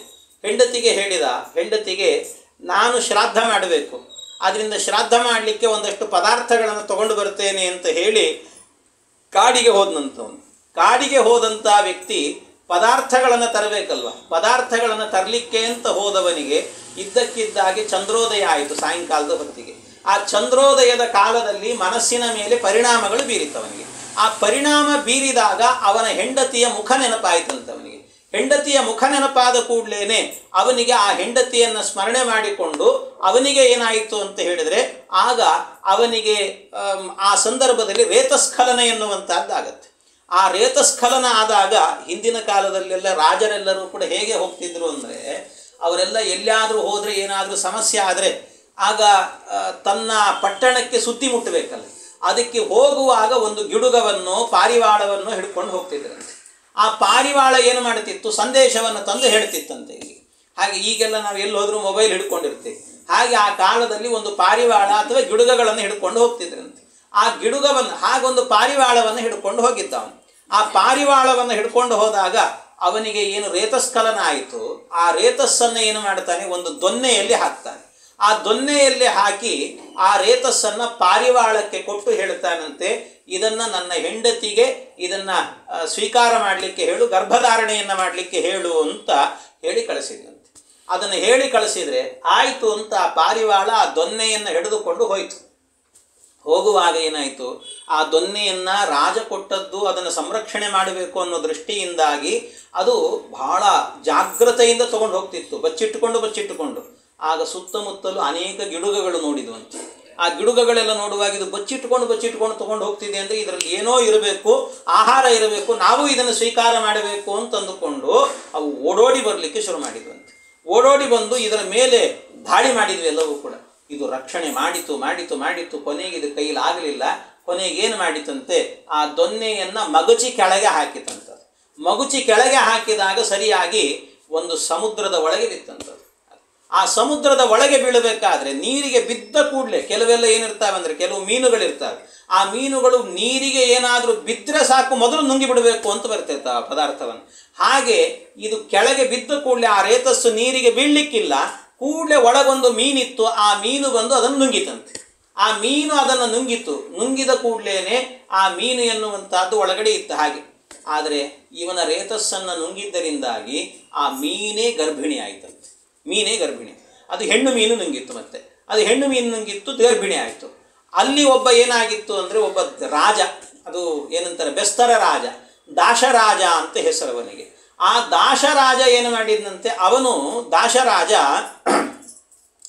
ತಾನು ಏನು ಮಾಡ್ತಾ ಇದ್ದ ಅಂದರೆ, ಮೀನು ಹಿಡಿಲಿಕ್ಕೆ ಅಂತ ಹೋಗಿದ್ದ. ಮೀನು ಹಿಡಿಲಿಕ್ಕೆ ಅಂತ ಹೋದಾಗ, ಮೀನನ್ನು ಹಿಡಿಲಿಕ್ಕೆ ಅಂತ ಹೋದಾಗ ಒಂದು ಬಲೆ ಹಾಕಿದಾಗ ಈ ಒಂದು ಮೀನು ಏನು ಅವನ ರೇತಸ್ಸನ್ನು ನುಂಗಿತ್ತು, ಆ ಮೀನು ಸಿಕ್ಕ ಕೂಡಲೇ ಅದರಲ್ಲಿ ಏನೋ ಒಂದು ವಿಚಿತ್ರವಾಗಿರುವಂಥ ಒಂದು ದಿವ್ಯವಾದ ಸ್ವರೂಪ ಕಾಣಿಸ್ತವನಿಗೆ. ಏನೋ ಬಹಳ ಚೆನ್ನಾಗಿದೆ ಅಲ್ಲ ಇದು ಅಂತ ತಗೊಂಡು ಹೋದ. ಅದನ್ನು ಮನೆಗೆ ತೆಗೆದುಕೊಂಡು ಹೋಗಿ ಮನೆಯಲ್ಲಿ ಏನು ಮಾಡಿದ, ಹೆಂಡತಿ ಕೊಟ್ಟನಂತೆ. ನೋಡಿದ ಏನು ವಿಚಿತ್ರವಾಗಿದೆ ಅಲ್ಲ. ಆಮೇಲೆ ಆಯಿತು ಅಂತ ಹೆಂಡತಿಯು ಇಬ್ಬರು ಸೇರಿ ಒಳ್ಳೆ ಅಡಿಗೆ ಮಾಡಿ ತಿನ್ನೋಣ ಅಂತ ಇಬ್ಬರು ಸೇರಿ ಕಷ್ಟಪಟ್ಟು ಆ ಮೀನನ್ನು ಹೆಚ್ಚಿದ್ರಂತೆ. ಅದನ್ನು ಹೆಚ್ಚಿ ತೆಗಿಲಿಕ್ಕೆ ಪುರುಸೊತ್ತಿಲ್ಲ, ಅದ್ಭುತ ಕಾಣಿಸ್ತಂತೆ ಅವರಿಗೆ. 2 ಮಕ್ಕಳು ಕಾಣಿಸಿದುವಂತೆ, ಒಂದು ಗಂಡು ಇನ್ನೊಂದು ಹೆಣ್ಣು ಅಂತ. ಅದು ಎಂಥದ್ದು, ಮೀನಿನ ದೇಹದಲ್ಲಿ ಮನುಷ್ಯ ದೇಹ ಇರುವಂತಹ ಅದ್ಭುತವಾದಂಥ 2 ಮಕ್ಕಳು ಕಾಣಿಸಿದುವಂತೆ. 2 ಮಕ್ಕಳು ಕಾಣಿಸಿದ ಕೂಡಲೇ ಅದ್ಭುತ ಇದು ಅಂತ ಅಂದ್ಕೊಂಡು ಸಂತೋಷದಿಂದಾಗಿ ಆ ಮೀನಿನ ಏನು ಮಕ್ಕಳಿದ್ದು, ಇದು ವಿಚಿತ್ರವಾದ ಮಕ್ಕಳಾದ್ರಿಂದಾಗಿ ಇದು ರಾಜನಿಗೆ ಒಪ್ಪಿಸಬೇಕು ಅಂತ. ಯಾವತ್ತೂ ಕೂಡ ನಮ್ಮ ಮನೆಯಲ್ಲೇನೆ ಏನಾದರೂ ಒಂದು ಅದ್ಭುತ ಕಾಣಿಸ್ತು ಅಂತ ಆದರೆ, ಒಂದು ನಿಧಿ ಸಿಕ್ತು ಅಂದರೆ ನಮ್ದಲ್ಲ, ಮತ್ತೇನು ಅಂತಂದರೆ ಸರ್ಕಾರಕ್ಕೆ ಸೇರಿದ್ದು ಅಂತ ಅರ್ಥ. ಹಾಗೆ ಇದು ಸರ್ಕಾರಕ್ಕೆ ಸೇರಿದ್ದು ಅಂತ ಆ ಮಕ್ಕಳನ್ನು ತೆಗೆದುಕೊಂಡು ಹೋಗಿ ರಾಜನಿಗೆ ಕೊಡಬೇಕು ಅಂತ ಯಾವ ವಸು ಇದ್ನಲ್ವ, ಆ ವಸುವಿಗೆ ಹೋಗಿ ಕೊಟ್ಟಂತೆ. ವಸುವಿಗೆ ಕೊಟ್ಟರು. ಆ ವಸುವಿಗೆ ಕೊಟ್ಟದ್ದರಿಂದಾಗಿ ಆ ವಸು ಏನು ಮಾಡಿದ, ಸ್ವೀಕಾರ ಮಾಡಿದ. ಏನಿದು, ಅದಕ್ಕೆ ಅವನು ಸ್ವೀಕಾರ ಮಾಡಿದ, ಮಗಳು ನನಗಿರಲಿ, ಮಗ ನಿನಗಿರಲಿ ಅಂತ ಹೇಳಿದ. ಅವನು ಮಗ ನಿನಗಿರಲಿ. ಆಗ ಆ ಮಗನೇ ಏನಿದ್ದಾನಲ್ವ, ಈ ದಾಶರಾಜನ ಮಗನಾಗಿ ಬೆಳೆದವನು, ಅವನನ್ನೇ ಮತ್ಸ್ಯರಾಜ ಅಂತ ಕರೀತಾರೆ. ಮುಂದೆ ಮತ್ಸ್ಯದಲ್ಲಿ ಹುಟ್ಟಿದವನಾದ್ರಿಂದ ಮತ್ಸ್ಯರಾಜ ಅಂತ. ಇವಳೇನು ಅಂತ ಹೇಳಿದರೆ, ಇವಳು ಹುಟ್ಟಿದಾಗಲೇ ಇವಳು ಸ್ವಲ್ಪ ಕಪ್ಪಿದ್ಲು, ನೋಡಲಿಕ್ಕೆ ಕಪ್ಪು ಆದ್ರಿಂದಾಗಿ ಇವಳಿಗೆ ಕಾಳಿ ಅಂತ ಹೆಸರಿಟ್ಟರು. ಇವಳಿಗೆ ಕಾಳಿ ಅಂತ. ಆ ಕಾಳಿ ಅನ್ನುವಂಥ ಹೆಸರಿನಿಂದಲೇ ಪ್ರಸಿದ್ಧಳು. ಆದರೆ ಇವಳು ನನ್ನ ಮಗಳೇ, ನನಗೆ ಸೇರಿದವಳೆ, ಆದರೆ ನಿನ್ನ ಮನೆಯಲ್ಲೇ ಬೆಳೀಲಿ, ನಾನು ಇವಳು ನೋಡ್ಕೊಳ್ಳಿಕ್ಕೆ ಆಗ್ತಾ ಇಲ್ಲ, ನಿನ್ನ ಮನೆಯಲ್ಲೇ ಬೆಳೀಲಿ ಅಂತ ದಾಶರಾಜನ ಮನೆಯಲ್ಲೇನೆ ಬೆಳೆಸಿದ್ರಂತೆ. ಹಾಗೆ ಬೆಳೆಸಿದಾಗ ಆ ದಾಶರಾಜನ ಮನೆಯಲ್ಲಿ ಬೆಳೆದಂತಹ ಏನು ಕಾಳಿ ಇದ್ದಾಳಲ್ವ, ಆ ಕಾಳಿ ಏನಾಯಿತು ಅಂದರೆ, ಅವಳು ಬೆಸ್ತರ ಮನೆಯಲ್ಲಿ ಬೆಳೆದವಳಾದ್ರಿಂದಾಗಿ ದೋಣಿ ನಡೆಸೋದು, ಮೀನು ಹಿಡಿಯೋದು ಈ ಕೆಲಸ ಮಾಡ್ತಾ ಇದ್ಲು. ಅವಳು ಗಂಗಾಸಾಗರ ಸಂಗಮ ಅಂದರೆ ಸೇರುವಂಥ ಜಾಗಕ್ಕೆ ಅವಳು ಕೂಡ ಏನು ಮಾಡ್ತಿದ್ಲು, ಆ ದೋಣಿಯನ್ನು ಹಿಡ್ಕೊಂಡು ಬರ್ತಾ ಇದ್ಲು. ಅವಳನ್ನು ನೋಡಿ ಹಿಂದೆ ಹೇಳಿದ ಏನು ಪರಾಶರರಿದ್ದಾರಲ್ಲ, ಅವರು ಒಂದು ಸರ್ತಿ ಸತ್ಯವತಿ ಅಂತ ಕರೆದ್ರಂತೆ. ಇಷ್ಟೆಲ್ಲ ನೆನಪಾಯ್ತು ಅವಳಿಗೆ. ಸತ್ಯವತಿ ಅಂತ ಕರೆದಾಗ ಇಷ್ಟೆಲ್ಲ ನೆನಪಾಯ್ತು ಅವಳಿಗೆ. ಅಷ್ಟು ನೆನಪಾದ ಕೂಡಲೇ ಅವಳಿಗೆ ಅನಿಸುತ್ತೆ, ಓಹೋ, ನಾನು ನನ್ನ ಪಿತೃಗಳ ಶಾಪದಿಂದಾಗಿ ಅವತರಿಸಿದವಳು, ವಸು ಚಕ್ರವರ್ತಿಗೆ ಅವತರಿಸಿದವಳು ಅಂತ. ಆದ್ದರಿಂದಲೇ ಒಂದು ವೈಶಿಷ್ಟ್ಯ ಏನು ಅಂತ ಹೇಳಿದರೆ, ಅವಳಿಗೆ ಏನು ಅಂದರೆ ಅವನನ್ನು ಅಮಾವಸು ಅಂತ ಕರೀತಾರೆ. ಯಾಕೆ ಅಂದರೆ ಅಮ ಅಂತ ಹೇಳಿದರೆ ಸಾಮಾನ್ಯ ಸಂಸ್ಕೃತದಲ್ಲಿ ಅಮ ಅಂದರೆ ಜೊತೆಗೆ ಇರುವವರು ಅಂತ ಅರ್ಥ. ಜೊತೆಗೆ ಇರುವವರು. ಸ್ವಲ್ಪ ಹೆಚ್ಚಾಗಿ ಇವಳು ವಸು ಚಕ್ರವರ್ತಿಯ ಜೊತೆಗೆ ಇರ್ತಿದ್ದಂತೆ ಇವಳು ಕಾಳಿ. ಹಾಗಾಗಿ ಜೊತೆಗೆ ಇದ್ದವಳಾದ್ರಿಂದಾಗಿ ಆ ಸಾಮಾನ್ಯ ಏನಂದರೆ ಈ ಮಂತ್ರಿಗಳಿರ್ತಾರಲ್ಲ, ಮಂತ್ರಿಗಳನ್ನು ಕನ್ನಡದಲ್ಲಿ ಸಾಮಾನ್ಯ, ಅದು ಸಂಸ್ಕೃತದ ಶಬ್ದ, ಕನ್ನಡದಲ್ಲಿ ಅಮಾತ್ಯರು ಅಂತ ಕರೀತಾರೆ. ಅಮಾತ್ಯರು ಅಂತ ಯಾಕೆ ಕರೆಯೋದು ಅಂದರೆ, ಅಮ ಅಂದರೆ ರಾಜನ ಜೊತೆಯಲ್ಲಿ ಇರುವವರಾದ್ರಿಂದಾಗಿ ಅವರನ್ನು ಅಮಾತ್ಯರು ಅಂತ. ಹಾಗೆ ವಸುವಿನ ಜೊತೆಯಲ್ಲಿ ಇದ್ದದ್ರಿಂದಾಗಿ ಅವನಿಗೆ ಅಮಾವಸು ಅಂತ ಕರೀತಿದ್ರು. ಇವಳನ್ನು ಏನು ಮಾಡಿದ್ರಂತೆ, ಅಮಾವಸು ಅಮಾವಾಸ್ಯ ಅಂತ ಕರೆದ್ರಂತೆ. ಆದ್ದರಿಂದ ಇವಳು ಪಿತೃದೇವತೆಗಳ ಮಗಳು. ಪಿತೃದೇವತೆಗಳು ಅಂದರೆ ಮೂಲದಲ್ಲಿ ಪಿತೃಗಳ ಮಗಳು. ಆ ಪಿತೃಗಳ ಮಗಳೇನೇ ವಸುವಿನ ಮಗಳಾಗಿ ಹುಟ್ಟಿದ್ರಿಂದಾಗಿ ಅವಳಿಗೆ ಅಮಾವಸು ಅಮಾವಾಸ್ಯ ಅಂತ ಇನ್ನೊಂದು ಹೆಸರು ಬಂತಂತೆ. ಆಗ ಪಿತೃದೇವತೆಗಳೆಲ್ಲ ಹೇಳಿದರು, ನಮ್ಮ ಮಗಳು ಅವತಾರ ಮಾಡಿದ ದಿವಸಕ್ಕೇನೆ ಆ ಹೆಸರು ಬರಲಿ ಅಂದ್ರಂತೆ. ಆ ದಿವಸಕ್ಕೆ ಆ ತಿಥಿ ಬಂದೋಯ್ತು, ಅಮಾವಾಸ್ಯ ಅನ್ನೋ ತಿಥಿ ಬಂದೋಯ್ತು. ಹಾಗಾಗಿ ನಮ್ಮ ಮಗಳು ಅವತಾರವನ್ನು ಮಾಡಿದ ದಿವಸ ಪಿತೃಗಳಿಗೆ ಯಾರಾದರೂ ಕೂಡ ತರ್ಪಣವನ್ನು ಕೊಟ್ಟರೆ ನಮಗೆ ಸಂತೋಷವಾಗತ್ತೆ ಅಂತ ಪಿತೃದೇವತೆಗಳೆಲ್ಲ ಹೇಳುತ್ತಾರೆ. ಆದ್ದರಿಂದ ಅಮಾವಾಸ್ಯೆಯ ದಿವಸ ತರ್ಪಣವನ್ನು ಕೊಡುವುದು ಅನ್ನುವಂಥದ್ದು ರೂಢಿಯಲ್ಲಿ ಬಂದಿರುವಂಥದ್ದು. ಹೀಗೆ ಆ ಏನು ಅಚ್ಚೋದೆ ಇದ್ದಾಳಲ್ಲ, ಅವಳೇನೆ ಕಾಳಿಯಾಗಿ, ಅವಳಿಗೆ ಸತ್ಯವತಿ ಎನ್ನುವಂಥ ಹೆಸರಿನಿಂದಾಗಿ ಅವಳೇನೆ ಅವತಾರವನ್ನು ಮಾಡಿದ್ದು. ಅವಳು ಪರಾಶರರನ್ನು ನೋಡಿದಾಗ ಪರಾಶರರು ಸತ್ಯವತಿ ಅಂತ ಕರೆದರು, ಬಂದರು, ನೋಡಿದರು, ಇಬ್ಬರ ಮನಸ್ಸು ಬೆರೀತು. ಆಗ ವಿವಾಹವನ್ನು ಮಾಡಿಕೊಳ್ಳುತ್ತಾರೆ. ವಿವಾಹ ಮಾಡಿಕೊಂಡ ಕೆಲವೇ ಕ್ಷಣಗಳಲ್ಲಿ ಆಗಬೇಕಾದ್ರೆ ಸಾಕ್ಷಾತ್ತು ಭಗವಂತನೇ ವೇದವ್ಯಾಸ ರೂಪದಿಂದಾಗಿ ಅವತಾರವನ್ನು ಮಾಡ್ತಾನೆ ಭಗವಂತ. ಹೀಗೆ ಅವತಾರ ಮಾಡಿದಂಥ ಏನು ಭಗವಂತ ಇದ್ದಾನೆ, ಅವನೇ ಈ ಭಾಗವತ ಗ್ರಂಥವನ್ನು ಬರೆದಿರುವಂತಹದ್ದು ಅಂತ. ಹೀಗೆ ಭಗವಂತನ ಅವತಾರ ಎನ್ನುವಂತಹದ್ದು ನಡೆದದ್ದು ಈ ಹಿನ್ನೆಲೆಯಲ್ಲಿ ಅಂತ. ಆ ವೇದವ್ಯಾಸ ರೂಪಿ ಭಗವಂತ ಏನಿದ್ದಾನೆ, ಅವನು ಅವತಾರ ಮಾಡಿದ್ದು ಎಲ್ಲಿ ಅಂದರೆ, ಅದು ಸಾಗರದ ಮಧ್ಯದಲ್ಲಿ, ಅಂದರೆ ಒಂದು ದ್ವೀಪದಲ್ಲಿ ಅವತಾರ ಮಾಡಿದ್ದು. ದ್ವೀಪದಲ್ಲಿ ಹುಟ್ಟಿದ್ದರಿಂದಾಗಿ ಆ ಭಗವಂತನಿಗೆ ದ್ವೈಪಾಯನ ಅಂತ ಹೆಸರು. ಅವನಿಗೆ ದ್ವೈಪಾಯನ ಅಂತ ಕರೀತಾರೆ. ಅವನಿಗೆ ಕೃಷ್ಣ ಅಂತ ನಾಮಕರಣ ಮಾಡಿದ್ದಾರೆ, ಆದ್ದರಿಂದಾಗಿ ಕೃಷ್ಣ ದ್ವೈಪಾಯನ ಅಂತ ಕರೀತಾರೆ. ಇನ್ನೊಂದು ಅಷ್ಟೇ ಅಲ್ಲ, ಪರಾಶರರ ಮಗ ಆದ್ರಿಂದಾಗಿ ಪಾರಾಶರ್ಯ ಅಂತಲೂ ಕೂಡ ಇನ್ನೊಂದು ಹೆಸರಿದೆ. ವಸಿಷ್ಠ ಗೋತ್ರದಲ್ಲಿ ಬಂದವು. ಯಾಕೆಂದರೆ ವಸಿಷ್ಠರ ಮೊಮ್ಮಗ ಪರಾಶರ, ಆ ಪರಾಶರರ ಮಗನೇ ಈ ಭಗವಂತ, ವೇದವ್ಯಾಸ ರೂಪಿ ಭಗವಂತ. ಹಾಗಾಗಿ ಅವನಿಗೆ ಇನ್ನೊಂದು ಹೆಸರೇನು ಅಂದರೆ ವಾಸಿಷ್ಠ ಕೃಷ್ಣ ಅಂತಲೂ ಕೂಡ ಹೆಸರಿದೆ. ಅವನಿಗೆ ವಾಸಿಷ್ಠ ಕೃಷ್ಣ ಅಂತ ಕರೀತಾರೆ. ಕೃಷ್ಣ ಅಂತ ಅವನಿಗೆ ನಾಮಕರಣ. ಆಮೇಲೆ ಅಷ್ಟೇ ಅಲ್ಲ, ಈ ಭಗವಂತ ಏನು ಮಾಡಿದ ಅಂದರೆ, ವೇದಗಳೆಲ್ಲವೂ ಕೂಡ ಕಲಬೆರಕೆಯಾಗಿ ನಿಂತಾಗ ಆ ವೇದಗಳನ್ನೆಲ್ಲ ಇದು ಋಗ್ವೇದ, ಇದು ಯಜುರ್ವೇದ, ಇದು ಸಾಮವೇದ ಅಂತ ವೇದಗಳ ವಿಭಾಗವನ್ನು ಮಾಡಿ ಪರಮಾತ್ಮ ಜಗತ್ತಿಗೆ ವೇದವನ್ನು ವ್ಯಾಸ ಮಾಡಿ ಕೊಟ್ಟವನಾದ್ರಿಂದಾಗಿ ಅವನಿಗೆ ವೇದವ್ಯಾಸ ಅಂತಲೂ ಕೂಡ ಹೀಗೆ ಹೆಸರು ಬಂದಿದೆ ಪರಮಾತ್ಮನಿಗೆ. ಈ ರೀತಿಯಲ್ಲಿ ಭಗವಂತನಿಗೆ ಅನೇಕ ನಾಮಗಳು, ಇವೆಲ್ಲವೂ ಕೂಡ ಹೀಗೆ ಭಗವಂತ ಅವತಾರವನ್ನು ಮಾಡಿದ. ಆ ಭಗವಂತನೇ ಈ ಶ್ರೀಮದ್ ಭಾಗವತವನ್ನು ಬರೆದಿರುವಂತಹದ್ದು ಅಂತ ಹೀಗೆ ತಿಳ್ಕೊಳ್ಬೇಕು ಅನ್ನೋದನ್ನೇ ಹೇಳ್ತಾರೆ. ಇದು ಭಾಗವತ ಎನ್ನುವಂಥದ್ದು ಈ ಪರಮಾತ್ಮನಿಂದ ಬಂತು, ಆ ಪರಮಾತ್ಮನ ಹಿನ್ನೆಲೆ ಇರುವಂತಹದ್ದು ಹೀಗೆ ಅನ್ನೋದನ್ನು ಅರ್ಥ ಮಾಡಿಕೊಳ್ಳಬೇಕು ಅಂತ ನಿರೂಪಣೆ ಮಾಡಿದ್ದಾರೆ. ಆಮೇಲೆ ಈ ಭಾಗವತ ಏನಿದೆ ಅಲ್ವಾ, ಈ ಭಾಗವತ ಗ್ರಂಥ ಎನ್ನುವಂತಹದ್ದು ಎಷ್ಟು ಅದ್ಭುತ ಅಂತ ಹೇಳಿದರೆ, ಮಧ್ವಾಚಾರ್ಯರು ಇದಕ್ಕೆ ಆರಂಭದಲ್ಲಿ ಹೇಳ್ತಾರೆ, ಅರ್ಥೋಯಂ ಬ್ರಹ್ಮಸೂತ್ರಾಣಾಂ ಭಾರತಾರ್ಥ ವಿನಿರ್ಣಯ ಗಾಯತ್ರಿ ಭಾಷ್ಯ ರೂಪೋಸೌ ವೇದಾರ್ಥ ಪರಿಬೃಂಹಿತಃ ಪುರಾಣಾನಾಂ ಸಾರರೂಪಃ ಸಾಕ್ಷಾತ್ ಭಗವತೋದಿತಃ ದ್ವಾದಶ ಸ್ಕಂದಯುಕ್ತೋಯಂ ಶತವಿಚ್ಛೇದ ಸಂಯುತಃ ಗ್ರಂಥೋಷ್ಟಾದಶ ಸಹಸ್ರಃ ಶ್ರೀಮದ್ಭಾಗವತಾಭಿಧಃ. ಎಷ್ಟು ಅದ್ಭುತ ಅಂದರೆ, ಅರ್ಥೋಯಂ ಬ್ರಹ್ಮಸೂತ್ರಾಣ ಭಾಗವತ ಗ್ರಂಥ ಅಂತ ಹೇಳಿದರೆ ಇದು ಸಾಮಾನ್ಯ ಏನೋ ಒಂದು ಪುರಾಣ ಕಥೆ ಹೇಳ್ತಾ ಇದೆ ಅಂತ ತಿಳಿಬೇಡ್ರಿ. ಮತ್ತೇನು ಅಂದರೆ ಅರ್ಥೋಯಂ ಬ್ರಹ್ಮಸೂತ್ರಾಣ, ಬ್ರಹ್ಮಸೂತ್ರಗಳ ಅರ್ಥ ಇದು ಅಂತ ಹೇಳುತ್ತಾರೆ. ಯಾಕೆ ಅಂದರೆ ಬ್ರಹ್ಮಸೂತ್ರಗಳ ಪರಿಚಯ ಇದ್ದವರಿಗೆ ಅರ್ಥ ಆಗುತ್ತೆ ನಾನು ಹೇಳುವ ವಿಷಯ ಏನು ಅಂದರೆ, ಬ್ರಹ್ಮಸೂತ್ರದಲ್ಲಿ ಹೇಳಿರುವಂತಹದ್ದೇನು, ಬ್ರಹ್ಮಸೂತ್ರದಲ್ಲಿ ಆರಂಭದಲ್ಲಿ ಹೇಳುವಂತಹ ಸೂತ್ರ ಏನು ಅಂದರೆ ಓಂ ಓಂ ಅಥಾತೋ ಬ್ರಹ್ಮ ಜಿಜ್ಞಾಸ ಓಂ ಅಂತ ಹೇಳುತ್ತಾರೆ. ಆಮೇಲೆ ಮುಂದಿನ ಸೂತ್ರ ಹೇಳಿರುವಂತಹದ್ದು ಏನು ಅಂತ ಹೇಳಿದರೆ, ಆ ಸೂತ್ರ ಆದ ಕೂಡಲೇ ಓಂ ಜನ್ಮಾದ್ಯಸ್ಯ ಯತಃ ಓಂ ಅಂತ ಹೇಳುತ್ತಾರೆ. ಜನ್ಮಾದ್ಯಸ್ಯ ಯತಃ ಅನ್ನುವಂತಹ ಸೂತ್ರದಲ್ಲಿ ಏನನ್ನ ಹೇಳಿದ್ದಾರೋ ಅದೇ ವಿಷಯವನ್ನು ಇಲ್ಲಿ ಹೇಳುತ್ತಿದ್ದಾರೆ. ಯಾಕೆ ಜನ್ಮಾದ್ಯಸ್ಯ ಯತಃ ಅನ್ನುವಲ್ಲಿ ಏನನ್ನ ಹೇಳ್ತಾರೆ, ಭಗವಂತ ಜನ್ಮ ಅಂದರೆ ಸೃಷ್ಟಿ, ಸ್ಥಿತಿ, ಲಯ, ನಿಯತಿ, ಜ್ಞಾನ, ಅಜ್ಞಾನ, ಬಂಧ, ಮೋಕ್ಷ ಏನು ಅಷ್ಟವಿಧವಾಗಿರುವಂತಹದ್ದಿದೆಯೋ ಈ ಎಲ್ಲ ಸೃಷ್ಟ್ಯಾದಿ ಅಷ್ಟಕರ್ತೃತ್ವ ಎನ್ನುವಂತಹದ್ದು ಭಗವಂತನಿಗೆ ಇದೆ ಎನ್ನುವಂತಹದ್ದನ್ನು ಬ್ರಹ್ಮಸೂತ್ರದಲ್ಲಿ ನಿರೂಪಣೆ ಮಾಡಿದ್ದಾರೆ. ಇಡೀ ಜಗತ್ತಿನ ನಿರ್ಮಾತೃವಾದವನು ಪರಮಾತ್ಮ ಅನ್ನುವಂತಹ ವಿಷಯವನ್ನು ಹೇಳಿದ್ದಾರೆ. ಹಾಗಾಗಿ ಆ ವಿಷಯವನ್ನೇ ಇಲ್ಲೂ ಕೂಡ ಹೇಳ್ತಾ ಇದ್ದೇವೆ ಅನ್ನೋದನ್ನು ಸೂಚನೆ ಮಾಡಲಿಕ್ಕೇನೆ ಭಾಗವತ ಗ್ರಂಥದ ಮೊದಲ ಶ್ಲೋಕ ಆರಂಭ ಆಗುವಂತಹದ್ದೇನೆ ಜನ್ಮಾದ್ಯಸ್ಯ ಯತೋನ್ವಯಾದಿತರತಶ್ಚಾರ್ತೇಷ್ವವಿಘ್ನಸ್ವರಾಟ್. ಜನ್ಮಾದ್ಯಸ್ಯ ಯತಃ ಅಂತಲೇ ಆರಂಭ ಆಗತ್ತೆ. ಅಷ್ಟೇ ಅಲ್ಲ, ಇದು ಬ್ರಹ್ಮಸೂತ್ರ ಅಂತ ಇನ್ನೂ ನಿಶ್ಚಯ ಆಗೋದಕ್ಕೋಸ್ಕರ 4ನೇ ಸೂತ್ರ ಇರುವಂತಹದ್ದೇನೆ ತತ್ತು ಸಮನ್ವಯಾತ್ ಅಂತ ಸೂತ್ರ ಇದೆ. ಆ ತತ್ತು ಸಮನ್ವಯಾತ್ ಅನ್ನುವಲ್ಲಿ ಅನ್ವಯಾತ್ ಅಂತ ಇದೆ ಅಲ್ವಾ, ಆ ಅನ್ವಯಾತ್ ಅನ್ನೋದನ್ನು ಮತ್ತಿಲ್ಲಿ ಹೇಳ್ತಾರೆ. ಜನ್ಮಾದ್ಯಸ್ಯ ಯತೋನ್ವಯಾತ್ ಅನ್ವಯಾತ್ ಅಂತ ಹೇಳಿದ್ರು ಮತ್ತೆ. ಅಂದರೆ ಇದು ಸಂಪೂರ್ಣವಾಗಿ ಏನು ಬ್ರಹ್ಮಸೂತ್ರ ಇದೆ, ಬ್ರಹ್ಮಸೂತ್ರದಲ್ಲಿ ಹೇಳಿರುವಂತಹದ್ದೇನು ಸಕಲ ಜಗತ್ತಿಗೆಲ್ಲದಕ್ಕೂ ಕೂಡ ಕಾರಣನಾಗಿರತಕ್ಕಂಥವನು ಪರಮಾತ್ಮ. ಭಗವಂತ ಅನ್ನುವ ಒಬ್ಬ ವ್ಯಕ್ತಿ ಇದ್ದಾನೆ ಅಂತ ನಂಬಬೇಕು, ವಿಶ್ವಾಸ ಮಾಡಬೇಕು ಅಂತ ಏನು ನಿರೂಪಣೆ ಮಾಡಿದ್ದಾರೆ. ಸಕಲ ಜಗಜ್ಜನ್ಮಾದಿ ಕಾರಣನಾದವನು ಪರಮಾತ್ಮ ಅಂತ ಹೇಳಿದ್ದಾರೆ. ಅವನೇ ಈ ಗ್ರಂಥಕ್ಕೂ ಕೂಡ ವಿಷಯ ಅಂತ ಹೇಳೋದ್ರ ಮೂಲಕವಾಗಿ ಇದು ಬ್ರಹ್ಮಸೂತ್ರದ ಅರ್ಥ ಇದು ಅನ್ನೋದನ್ನ ನಿರ್ಣಯ ಮಾಡಿದ್ದಾರೆ ಶ್ರೀಮದ್ ಆಚಾರ್ಯರು. ಅರ್ಥೋಯಂ ಬ್ರಹ್ಮಸೂತ್ರಾಣಾಂ ಅಂತ ಹೇಳ್ತಾರೆ. ಅಷ್ಟೇ ಅಲ್ಲ, ಇದರ ಜೊತೆಗೆ ಭಾರತಾರ್ಥ ವಿನಿರ್ಣಯ ಅಂತ. ಭಾರತಾರ್ಥ ವಿನಿರ್ಣಯ ಅಂತ ಹೇಳಿದರೆ ಇದು ಭಾರತದ ಅರ್ಥ. ಭಾರತ ಅಂದರೆ ಮಹಾಭಾರತ. ಮಹಾಭಾರತದ ಅರ್ಥಗಳನ್ನು ಅನೇಕ ವಿಷಯಗಳನ್ನು ಇಲ್ಲಿ ನಿರ್ಣಯವನ್ನು ಕೊಡ್ತಾರೆ. ಅನೇಕ ವಿಷಯಗಳ ನಿರ್ಣಯವನ್ನು ಕೊಟ್ಟಿದ್ದಾರೆ. ಇಲ್ಲಿ ಎಷ್ಟು ನಿರ್ಣಯಗಳನ್ನು ಕೊಟ್ಟಿದ್ದಾರೆ ಅಂತ ಹೇಳಿದರೆ ಅದ್ಭುತವಾದಂಥ ನಿರ್ಣಯಗಳನ್ನು ಕೊಟ್ಟಿದ್ದಾರೆ. ಯಾಕೆಂದರೆ ಇದು ಭಾರತಾರ್ಥ ವಿನಿರ್ಣಯ ಅಂದರೆ ಭಾರತದ ಕಥೆಗಳನ್ನು ಇಲ್ಲಿ ಹೇಳಿದ್ದಾರೆ ಅಂತಲೂ ಇನ್ನೊಂದು ಅರ್ಥ. ಯಾಕೆ ಅಂದರೆ ಭಾರತ ಇದೆಯಲ್ವ, ಮಹಾಭಾರತ ಇನ್ನು ಒಂದು ಅರ್ಥದಲ್ಲಿ ಹೇಳಬೇಕು ಅಂದರೆ ಮಹಾಭಾರತ ಮುಗಿದ ನಂತರ ಮುಂದಿನ ಕಂಟಿನ್ಯೂಷನ್ ಅಂದರೆ ಆಮೇಲೆ ಏನು ನಡೀತು ಅಂತ ಪರೀಕ್ಷಿತ ಹುಟ್ಟಿದ ಪಾಂಡವರ ಕಥೆ ಆದ ನಂತರ ಪರೀಕ್ಷಿತನ ಕಥೆಯನ್ನು ಹೇಳ್ತಾ ಹೋಗುವಂತಹದ್ದು.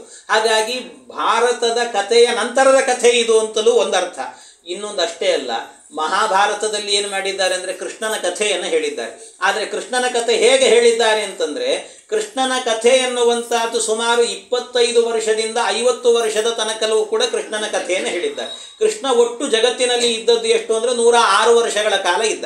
ಆ 106 ವರ್ಷಗಳ ಕಾಲದಲ್ಲೂ ಕೂಡ ಮಹಾಭಾರತದಲ್ಲಿ ಸಾಮಾನ್ಯ ಪ್ರೌಢ ವಯಸ್ಕನಲ್ಲಿರುವಂತಹ ಏನು ಕೃಷ್ಣ ಇದ್ದಾನೆ ಅವನ ಕಥೆಗಳನ್ನೆಲ್ಲವನ್ನು ಕೂಡ ಮಹಾಭಾರತದಲ್ಲಿ ನಿರೂಪಣೆ ಮಾಡಿದ್ದಾರೆ. ಆದರೆ ಇಲ್ಲಿ ಹಾಗಲ್ಲ. ದಶಮಸ್ಕಂದವನ್ನು ತೆಗೆದು ನೋಡಿದರೆ ಕೃಷ್ಣನ ಬಾಲಲೀಲೆಗಳನ್ನೆಲ್ಲ ನಿರೂಪಣೆ ಮಾಡಿದ್ದಾರೆ. ಹಾಗಾಗಿ ಇದು ಮಹಾಭಾರತದ ಮಧ್ಯಭಾಗವೂ ಹೌದು, ಮಹಾಭಾರತದ ಅಂತ್ಯಭಾಗವೂ ಹೌದು, ಅಥವಾ ಮಹಾಭಾರತದ ಮೊದಲ ಭಾಗವೂ ಹೌದು ಅಂತ ಯಾವ ರೀತಿಯಲ್ಲಿ ಬೇಕು. ಹಾಗಾಗಿ ಇದು ಒಟ್ಟು ಏನು ಅಂತ ಹೇಳಿದರೆ ಮಹಾಭಾರತಕ್ಕೆ ಅಲ್ಲಲ್ಲಿ ಗೊಂದಲ ಅಂದರೆ ಕೃಷ್ಣನ ಕಥೆ ಬಾಲ್ಯಲೀಲೆಯನ್ನು ಹೇಳಿಲ್ಲಲ್ಲ ಅಂತಂದರೆ ಅದನ್ನು ಇಲ್ಲಿ ನೋಡಿ ಅಂತ ಭಾರತಾರ್ಥ ವಿನಿರ್ಣಯ, ಭಾರತದ ನಿರ್ಣಯಗಳನ್ನು ಇಲ್ಲಿ ಮಾಡಿಕೊಡ್ಲಿ ಅನ್ನುವಂಥದ್ದನ್ನು ಇಲ್ಲಿ ನಿರೂಪಣೆ ಮಾಡಿದ್ದಾರೆ. ಹಾಗಾಗಿ ಭಾರತಾರ್ಥ ವಿನಿರ್ಣಯ. ಇನ್ನು ಅಷ್ಟೇ ಅಲ್ಲ, ಅದರ ಜೊತೆಗೆ ಇನ್ನು ಎಷ್ಟು ವಿಚಾರ ಅಂದರೆ ಕೆಲವು ಕಡೆಯಲ್ಲಿ ಮಹಾಭಾರತದಲ್ಲಿ ನಿರ್ಣಯ, ಕೆಲವು ಕಡೆಯಲ್ಲಿ ಭಾಗವತದಲ್ಲಿ ನಿರ್ಣಯ. ಈ ನಮಗೆ ಭೀಷ್ಮಾಚಾರ್ಯರು ಕೊನೆಯಲ್ಲಿ ಶರಪಂಜರದಲ್ಲಿ ಮಲಗ್ತಾರೆ. ಶರಪಂಜರದಲ್ಲಿ ಅರ್ಜುನ ಮಲಗಿಸಿದಾಗ ಆ ಶರಪಂಜರದಲ್ಲಿ ಮಲಗಿದಂಥ ಭೀಷ್ಮಾಚಾರ್ಯರು 2 ಬಾರಿ ಭೀಷ್ಮಸ್ತವ ಅಂತ ಬರುತ್ತೆ. 2 ಬಾರಿ ಭೀಷ್ಮಾಚಾರ್ಯರು ಕೃಷ್ಣನನ್ನು ಸ್ತೋತ್ರ ಮಾಡುತ್ತಾರೆ. ಅದರಲ್ಲಿ ಆ ಭೀಷ್ಮಾಚಾರ್ಯ ಸ್ತೋತ್ರ ಮಾಡೋದು ಮತ್ತು ಉಪದೇಶ ಮಾಡೋದು ಸುಮಾರು 2 ಪರ್ವಗಳಲ್ಲೂ ಕೂಡ ಭೀಷ್ಮನ ಉಪದೇಶಗಳನ್ನು ಹೇಳಿದ್ದಾರೆ. ನೀವು ಭಾಗವತದಲ್ಲಿ ನೋಡಿದರೆ ಭೀಷ್ಮಾಚಾರ್ಯರು ಶರಪಂಜರದಲ್ಲಿ ಮಲಗಿದರೆ ಆಮೇಲೆ ಏನು ಮಾಡಿದರು ಅನ್ನೋ ವಿಷಯವನ್ನು ಬರೀ 3 ಶ್ಲೋಕದಲ್ಲಿ ಮುಗಿಸ್ಬಿಟ್ಟಿದ್ದಾರೆ ಭಾಗವತದಲ್ಲಿ. ಅಂದರೆ ಕೆಲವು ಇಲ್ಲಿ ವಿಸ್ತಾರ ಮಾಡಿದ್ದಾರೆ, ಕೆಲವು ಅಲ್ಲಿ ವಿಸ್ತಾರ ಮಾಡಿದ್ದಾರೆ, ಅಲ್ಲಿ ಯಾವುದು ಸಂಕ್ಷೇಪ ಮಾಡಿದ್ದಾರೆ ಅದು ಇಲ್ಲಿ ವಿಸ್ತಾರ ಮಾಡಿದ್ದಾರೆ. ಹಾಗಾಗಿ ಭಾರತದಲ್ಲಿ ಸಂಕ್ಷೇಪ ಇರುವಂತಹದ್ದಕ್ಕೆ ಇಲ್ಲಿ ನಿರ್ಣಯವನ್ನು ಕೊಟ್ಟಿದ್ದಾರೆ. ಅಂದರೆ ಭಾರತಾರ್ಥ ವಿನಿರ್ಣಯ ಅಂತ. ಹೀಗೆ ಭಾರತಾರ್ಥ ವಿನಿರ್ಣಯ ಅರ್ಥೋಯಂ ಬ್ರಹ್ಮಸೂತ್ರಾಣಾಂ ಭಾರತಾರ್ಥ ವಿನಿರ್ಣಯ. ಅಷ್ಟೇ ಅಲ್ಲ, ಅದರ ಜೊತೆಗೆ ಗಾಯತ್ರಿ ಭಾಷ್ಯ ರೂಪೋಸು, ಇದು ಗಾಯತ್ರಿ ಮಂತ್ರದ ಭಾಷ್ಯ ಇದು ಅಂತ ಹೇಳ್ತಾರೆ. ಎಲ್ಲಿಂದ ಎಲ್ಲಿಗೆ ಸಂಬಂಧ ಸ್ವಾಮಿ ಅಂತ ಅನಿಸುತ್ತೆ. ಗಾಯತ್ರಿ ಮಂತ್ರ ಏನು ಹೇಳುತ್ತೆ? ಗಾಯತ್ರಿ ಮಂತ್ರದಲ್ಲಿರುವಂಥದ್ದು 3 ಪಾದಗಳಷ್ಟೇ. ಇದು ತತ್ಸವಿತುರ್ವರೆಣ್ಯಂ ಭರ್ಗೋ ದೇವಸ್ಯ ಧೀಮಹಿ ಧಿಯೋ ಯೋ ನಃ ಪ್ರಚೋದಯಾತ್ ಅಂತ ಅಷ್ಟೇ. ಇಷ್ಟೇ ಇರುವಂತಹದ್ದು ಅದಕ್ಕೂ ಇದಕ್ಕೂ ಎಲ್ಲಿಂದ ಎಲ್ಲಿಗೆ ಸಂಬಂಧ ಅಂತ ಅನಿಸುತ್ತೆ.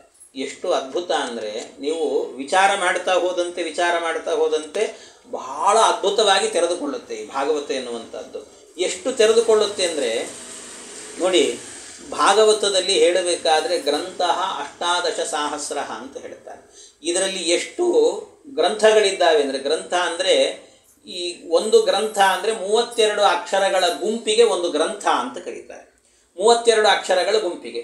ಇಂಥ 32 ಅಕ್ಷರಗಳ ಗುಂಪು ಎನ್ನುವಂತಹದ್ದು ಭಾಗವತದಲ್ಲಿ ಎಷ್ಟು ಇದೆ ಅಂತ ಹೇಳಿದರೆ 18,000 ಇದೆ ಅಂತ ಹೇಳ್ತಾರೆ. 18,000 ಗುಂಪುಗಳಿದ್ದಾವೆ. 32 ಅಕ್ಷರದ ಗುಂಪುಗಳು 18,000 ಇದ್ದಾವೆ. ನೀವು ಎಷ್ಟು ಅಂತಂದರೆ ಒಂದು ಮಾತು ಹೇಳಿದ್ದಾರೆ ಶಾಸ್ತ್ರದಲ್ಲಿ, ವೇದಾಕ್ಷರಾಣಿ ಯಾವಂತಿ ಪಠಿತಾನಿ ದ್ವಿಜಾತಿಭಿ ತಾವಂತಿ ಹರಿನಾಮಾನಿ ಪಠಿತಾನಿ ನ ಸಂಶಯ ಅಂತ ಹೇಳುತ್ತಾರೆ. ಅಂದರೆ ವೇದಾಕ್ಷರಾಣಿ ವೇದಗಳಲ್ಲಿ ವೇದವನ್ನು ಪಾರಾಯಣ ಮಾಡ್ತೇವೆ ಅಂತ ಹೇಳ್ತೇವಲ್ಲ, ಒಂದೊಂದು ಅಕ್ಷರಗಳು ಕೂಡ ಭಗವಂತನ ನಾಮ ಅಂತ ಹೇಳ್ತಾರೆ. ವೇದಾಕ್ಷರಾಣಿ ಯಾವಂತಿ ಪಠಿತಾನಿ ದ್ವಿಜಾತಿಭಿ, ಒಂದೊಂದು ಅಕ್ಷರಗಳು ಕೂಡ ಭಗವಂತನ ನಾಮ. ಸಮಗ್ರ ಋಗ್ವೇದವನ್ನು ನೀವು ಒಂದು ಸರ್ತಿ ಪಠನ ಮಾಡಿ ಮುಗಿಸಿದ್ರಿ ಅಂದರೆ ಅಷ್ಟು ಭಗವಂತನ ನಾಮಸ್ಮರಣೆಯನ್ನು ಮಾಡಿದಂಥ ಪುಣ್ಯ ಎನ್ನುವಂಥದ್ದು ಇದೆ ಅಂತ ಹೇಳ್ತಾರೆ. ಅಷ್ಟು ಪುಣ್ಯ ಎನ್ನುವಂಥದ್ದಿದೆ. ಒಟ್ಟು ನಮಗೆ ಸಾಮಾನ್ಯವಾಗಿ ಋಗ್ವೇದದಲ್ಲಿ ನೋಡಬೇಕಾದ್ರೆ ಎಷ್ಟು ಅಕ್ಷರಗಳಿದ್ದಾವೆ ಅಂತಂದರೆ 4,32,000 ಅಕ್ಷರಗಳು ಋಗ್ವೇದದಲ್ಲಿದ್ದಾವೆ. ಅಂದರೆ ನೀವು ಇಡೀ ಸಮಗ್ರ ಋಗ್ವೇದವನ್ನು ಒಂದು ಸರ್ತಿ ಪಾರಾಯಣವನ್ನು ಮಾಡಿದ್ರಿ ಅಂತ ಆದರೆ 4,32,000 ಭಗವಂತನ ರೂಪಗಳನ್ನು ಚಿಂತನೆ ಮಾಡಿದಂಥ ಪುಣ್ಯ ಎನ್ನುವಂಥದ್ದಿದೆ ಅಂತ ಹೇಳ್ತಾರೆ. ಹಾಗೆ ನೋಡಿದರೆ ನಿಮಗೆ ಭಾಗವತದಲ್ಲಿ ಹೇಗಿದೆ ಗೊತ್ತಾ? ಭಾಗವತದಲ್ಲಿ ಒಟ್ಟು ಎಷ್ಟು ಇರುವಂಥದ್ದು ಅಂದರೆ 18,000 ಗ್ರಂಥಗಳು ಅಂತ ಹೇಳಿದ್ವಿ. 18,000 ಗ್ರಂಥಗಳು ಅಂತಂದರೆ ಒಂದು ಗ್ರಂಥ ಅಂದರೆ 32 ಅಕ್ಷರ ಅಂತ ಅರ್ಥ. 32 ಅಕ್ಷರ ಅಂತ ಹೇಳಿದರೆ 18,000 ಗ್ರಂಥಗಳಿದ್ದಾವೆ ಅಂತಂದರೆ ಅರ್ಥಾತ್ ಎಷ್ಟು ಅಕ್ಷರಗಳು ಅಂತಾಯಿತು. 32 ಅದು 18,000 ಇದ್ದಾವೆ ಅಂತಂದರೆ ಒಟ್ಟು ಆಗುವಂಥ ಅಕ್ಷರಗಳೆಷ್ಟು ಅಂದರೆ 5,76,000 ಅಕ್ಷರಗಳಾಗ್ತವೆ. 5,76,000 ಅಕ್ಷರಗಳು. 76,000 ಅಂದರೆ ಇಷ್ಟು ಅಕ್ಷರಗಳನ್ನು ಕೂಡ ಹೇಳಿದ್ದೇವೆ ಅಂದರೆ ಭಾಗವತದ ಒಂದೊಂದು ಅಕ್ಷರಗಳು ಕೂಡ ಭಗವಂತನ ನಾಮವನ್ನು ಹೇಳುವಂತಹದ್ದು. ಆದ್ದರಿಂದಾಗಿ ಈ ಭಗವಂತನ ನಾಮಗಳನ್ನು ಅಷ್ಟನ್ನೂ ಕೂಡ ಒಂದು ಸರ್ತಿ ನಾವು ಭಾಗವತ ಪಾರಾಯಣ ಮಾಡಿದರೆ, ಭಾಗವತವನ್ನು ಕೇಳಿದರೆ ಅಷ್ಟು ನಾಮಗಳನ್ನು ಸ್ಮರಣೆ ಮಾಡಿದಂಥ ಪುಣ್ಯ ಎನ್ನುವಂತಹದ್ದು ನಮಗಿದೆ ಅಂತ ಹೇಳ್ತಾರೆ. ಈ ಸಂಖ್ಯೆ ಇದೆಯಲ್ಲ, ಈ ನ್ಯೂಮರಾಲಜಿ, ಇದಕ್ಕೊಂದು ಅದ್ಭುತವಾದ ಒಂದು ಹಿನ್ನೆಲೆ ಇದೆ. ಇದರಲ್ಲಿ 18,000 ಎಲ್ಲ ಕಡೆಯಲ್ಲಿ ನೋಡಿ, 18ರ ನಂಟು ಅನ್ನುವಂಥದ್ದು ಇದೆಯಲ್ಲ, ಬಹಳ ಅದ್ಭುತವಾಗಿರುವಂಥ ನಂಟಿದೆ. ಆ 18ರ ನಂಟು ಅನ್ನುವಂಥದ್ದು ನೀವು ಎಲ್ಲಿ ನೋಡಿದರೂ ಕೂಡ 18 ಕಾಣಿಸ್ತಾ ಹೋಗುತ್ತೆ. ನಿಮಗೆ ಭಾಗವತದಲ್ಲಿ ನೋಡಿದರೆ 18,000 ಗ್ರಂಥಗಳಿದ್ದಾವೆ. ಮಹಾಭಾರತದಲ್ಲಿ ನೋಡಿದರೆ 18 ಪರ್ವಗಳಿದ್ದಾವೆ. ಮಹಾಭಾರತದಲ್ಲಿ ಅತ್ಯಂತ ಶ್ರೇಷ್ಠವಾಗಿರುವಂಥ ಭಾಗ ಬಂದಿರುವಂಥದ್ದು ಎಲ್ಲಿ ಅಂದರೆ ಭಗವದ್ಗೀತೆ. ಅದರಲ್ಲಿ ಇರುವಂತಹದ್ದು 18 ಅಧ್ಯಾಯಗಳು. ಅಷ್ಟೇ ಅಲ್ಲ, ಮಹಾಭಾರತ ಯುದ್ಧ ನಡೆದದ್ದು 18 ದಿವಸ. ಮಹಾಭಾರತ ಯುದ್ಧದಲ್ಲಿ ಸೇರಿರುವಂಥ ಸೈನ್ಯದ ಸಂಖ್ಯೆ, ಅಕ್ಷೋಹಿಣಿ ಸೈನ್ಯ, ಅದು 18. ಹೀಗೆ ನೋಡ್ತಾ ಹೋದರೆ 18ರ ನಂಟು ಅನ್ನುವಂಥದ್ದು ಭಾಗವತ, ಭಾರತ ಎಲ್ಲದಕ್ಕೂ ಕೂಡ ವಿಸ್ತಾರಗೊಂಡಿದೆ. ಆದ್ದರಿಂದ ಭಾರತಾರ್ಥ ವಿನಿರ್ಣಯ ಗಾಯತ್ರಿ ಭಾಷ್ಯ ರೂಪೋಸು. ಗಾಯತ್ರಿಗೇನು ಸಂಬಂಧ ಅಂತ ಹೇಳಿದರೆ, ಗಾಯತ್ರಿ ಅನ್ನುವಂಥದ್ದು ಇದೆಯಲ್ವಾ, ಗಾಯತ್ರಿಯಲ್ಲಿ ಇರುವಂತಹ ಅಕ್ಷರಗಳು ಎಷ್ಟು ಅಂತ ಹೇಳಿದರೆ, ಗಾಯತ್ರಿಯಲ್ಲಿ ಇರುವಂಥದ್ದು 24,000 ಅಕ್ಷರಗಳು. ಅದು 24 ಅಕ್ಷರಗಳು.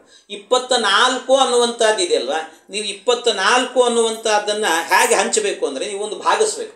ಇದರಲ್ಲಿರೋದು ಎಷ್ಟು ಅಂದರೆ 32 ಅಕ್ಷರಗಳಿಗೆ ಒಂದು ಗ್ರಂಥ ಅಂತ ಹೇಳಿದ್ವಿ. 18,000 ಇದ್ದಾವೆ. ಇದನ್ನು 18,000 ಇದೆ ಅಂತ ಹೇಳಿದರೆ ನೀವು ಅದನ್ನು ಭಾಗಿಸ್ರಿ ಒಂದು ಸರ್ತಿ. ಅದು ಎಷ್ಟು ಅಂದರೆ 18,000 ಅಂದರೆ ಅದು ಎಷ್ಟು? 5,76,000 ಅಕ್ಷರಗಳು ಅಂತಾಯಿತು. 5,76,000 ಅಕ್ಷರಗಳು ಭಾಗಿಸು 32 ಅಂತ ಇಟ್ಟುಕೊಂಡ್ರೆ ನೀವು 24,000 ಸಿಗುತ್ತೆ. ಅಂದರೆ 24,000 ಅಂದರೆ 24 ಅಕ್ಷರಗಳೇನಿದ್ದಾವಲ್ಲ, ಅಂದರೆ ಅದು ಎಲ್ಲ 24 ಅನ್ನುವಂತಹದ್ದು ಗಾಯತ್ರಿ ಮಂತ್ರದಲ್ಲಿ ಇರುವಂಥ ಅಕ್ಷರಗಳು. ಆ ಅಕ್ಷರದಿಂದ ಪ್ರತಿಪಾದ್ಯವಾದ ಭಗವಂತನ ರೂಪಗಳು, ಅವುಗಳನ್ನು ಚಿಂತನೆ ಮಾಡೋದು. ಈ 24 ಅನ್ನುವಂಥದ್ದು ಇದೆಯಲ್ಲ, ಈ 24 ಕೂಡ ಒಂದು ಅದ್ಭುತ. ಏನು ಅಂದರೆ, ನಮಗೆ ಆ 24 ಅಕ್ಷರಗಳಿದ್ದಾವಲ್ಲ, ಅಂದರೆ ಭಾಗವತ ಅನ್ನೋದು ಗಾಯತ್ರಿಗೆ ಸಂಬಂಧ. ಅದನ್ನು ನಾವು ಚಿಂತನೆ ಮಾಡಿದಾಗ ನಮ್ಮ ಒಳಗಿರುವಂಥ ಏನು ನಾಡಿಗಳಿದ್ದಾವೆ ಅದರಲ್ಲಿ ಒಂದು ಚೈತನ್ಯ ಎನ್ನುವಂಥದ್ದು ಬರುತ್ತೆ. ಆ ಚೈತನ್ಯ ಎನ್ನುವಂಥದ್ದು ಹೇಗೆ ಬರುತ್ತೆ ಅನ್ನುವಂಥದ್ದನ್ನು ನಿರೂಪಣೆ ಯಾವ ರೀತಿ ಅಂದರೆ, 24,000 ಅಂತ ಹೇಳಿದರೆ 24 ಅಂದರೆ ಒಂದೊಂದು ಅಕ್ಷರಗಳು ಕೂಡ ಭಗವಂತನ ನಾಮವನ್ನು ಅಂದರೆ ಭಗವಂತನ ರೂಪಗಳನ್ನು ಚಿಂತನೆ ಮಾಡುತ್ತೆ. ನಮ್ಮ ಒಂದು ಬಾರಿ ಸಂಧ್ಯಾವಂದನೆ ಮಾಡಬೇಕು ಅಂತ ಆದರೆ ಸಂಧ್ಯಾವಂದನೆಯಲ್ಲಿ ಗಾಯತ್ರಿ ಮಂತ್ರವನ್ನು ಎಷ್ಟು ಜಪ ಮಾಡಬೇಕು ಅಂದರೆ, ಸಾಮಾನ್ಯವಾಗಿ ಬ್ರಾಹ್ಮಣ್ಯವನ್ನು ಉಳಿಸಿಕೊಳ್ಳಬೇಕು ಅಂತ ಆದರೆ ಅದಕ್ಕೆ 10 ಗಾಯತ್ರಿ ಮಂತ್ರವನ್ನು ಜಪ ಮಾಡಬೇಕು. ಮಧ್ಯಮ ವರ್ಗ ಅಂತ ಹೇಳ್ತೀವಲ್ಲ, ಅಂಥವರು ಕನಿಷ್ಠ ಪಕ್ಷ 100 ಗಾಯತ್ರಿ ಮಂತ್ರವನ್ನು ಜಪ ಮಾಡಬೇಕಂತ. ಅಂದರೆ ಏನಾದರೂ ಮತ್ತೊಬ್ಬರು ಕೊಟ್ಟ ದಾನ ಧರ್ಮ ಇವುಗಳನ್ನು ಸ್ವೀಕಾರ ಮಾಡುವುದಾದರೆ ಆ ಒಂದು ಶಕ್ತಿ ಬೇಕಲ್ಲ ನಮ್ಮಲ್ಲಿ, ಅದಕ್ಕೆ ಅದನ್ನು ಸ್ವೀಕಾರ ಮಾಡಿದ್ದನ್ನು ಜೀರ್ಣ ಮಾಡಿಕೊಳ್ಳುವ ಶಕ್ತಿ ನಮಗೆ ಬರಬೇಕು ಅಂತ ಆದರೆ ಕನಿಷ್ಠ 100 ಗಾಯತ್ರಿ ಜಪವನ್ನು ಪ್ರತಿನಿತ್ಯದಲ್ಲೂ ಕೂಡ ಮಾಡಬೇಕು. ಇನ್ನು ಶ್ರೇಷ್ಠವಾಗಿರುವಂತಹದ್ದು ಅಂತ ಹೇಳಿದರೆ 1000 ಅಂತ. 1000 ಪರಮಾತ್ಮನೇ ಸತತಮೇಕರೂಪಿಣೆ ದಶರೂಪಿಣೆ ಶತ ಸಹಸ್ರರೂಪಿಣೆ ದಶ ಶತ ಸಹಸ್ರ ಅಂತ. ಯಾಕೆ 1000 ಅಂತ ಹೇಳಿದರು ಶಾಸ್ತ್ರಕಾರರು? ಅದಕ್ಕಿಂತ ಜಾಸ್ತಿ ಹೇಳಲಿಕ್ಕೆ ಹೋಗಲಿಲ್ಲ. ಯಾಕೆ 1008 ಅಂತ ಹೇಳ್ಬೋದಿತ್ತು, ಹೇಳಲಿಲ್ಲ. ಹಾಗೆ ಯಾಕೆ ಹೇಳಲಿಲ್ಲ ಅಂದರೆ ಅದರ ಹಿನ್ನೆಲೆ ಏನು ಗೊತ್ತಾ? ಗಾಯತ್ರಿಯಲ್ಲಿರುವಂಥ ಅಕ್ಷರಗಳೆಷ್ಟು? 24. ನೀವು ಸಂಧ್ಯಾವಂದನೆ ಎಷ್ಟು ಹೊತ್ತು ಮಾಡಬೇಕು? 3 ಹೊತ್ತು ಮಾಡಬೇಕು, ಬೆಳಿಗ್ಗೆ ಮಧ್ಯಾಹ್ನ ಸಾಯಂಕಾಲ. ಈ 3 ಹೊತ್ತು ನೀವು ಸಂಧ್ಯಾವಂದನೆಯನ್ನು ಮಾಡ್ತೀರಿ ಅಂತ ಆದರೆ ಆ ಸಂಧ್ಯಾವಂದನೆಯನ್ನು ಮಾಡುವಾಗ 1000 ಮಂತ್ರವನ್ನು ಅಂದರೆ 1000 ಗಾಯತ್ರಿಯನ್ನು ಒಂದು ಹೊತ್ತಿಗೆ ಹೇಳಬೇಕು ಅಂತ ಅರ್ಥ.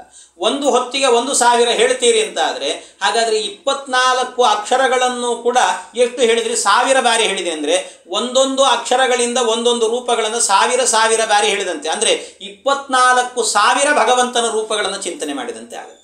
1000 ಹೇಳಿದ್ರಿ ಅಂತ ಆದರೆ ನೀವು ಬೆಳಿಗ್ಗೆ ಒಂದು ಗಾಯತ್ರಿ ಮಂತ್ರವನ್ನು 1000 ಹೇಳಿದರೆ ಆಗ ಎಷ್ಟಾಯಿತು? ಒಂದೊಂದು ಅಕ್ಷರಗಳಿಂದ ತೆಗೆದುಕೊಂಡಾಗ 24,000 ಆಯಿತು. ಮಧ್ಯಾಹ್ನ ಮತ್ತೆ ನೀವು ಅಷ್ಟೇ ಮಾಡ್ತೀರಿ, 24,000. ಅಲ್ಲಿಗೆ ಎಷ್ಟಾಯಿತು ಅಂತ ಹೇಳಿದರೆ 48,000 ಆಯಿತು. ಸಾಯಂಕಾಲ ಮತ್ತೆ ಅಷ್ಟೇ ಮಾಡಿದ್ರಿ ಅಂತ ಆದರೆ 72,000 ಆಯಿತು. ನಮ್ಮ ದೇಹದ ಒಳಗೆ ಇರುವಂಥ ನಾಡಿಗಳೆಷ್ಟು ಅಂತ ಹೇಳಿದರೆ 72,000 ನಾಡಿಗಳು ಅಂತ ಹರಿಕಥಾಮೃತ ಸಾರಾದಿ ಗ್ರಂಥಗಳಲ್ಲಿ ಉಪನಿಷತ್ತುಗಳಲ್ಲಿ ಹೇಳಿದ್ದಾರೆ. ಇಲ್ಲಿ 36,000, ಇಲ್ಲಿ 36,000 ಅಂತ.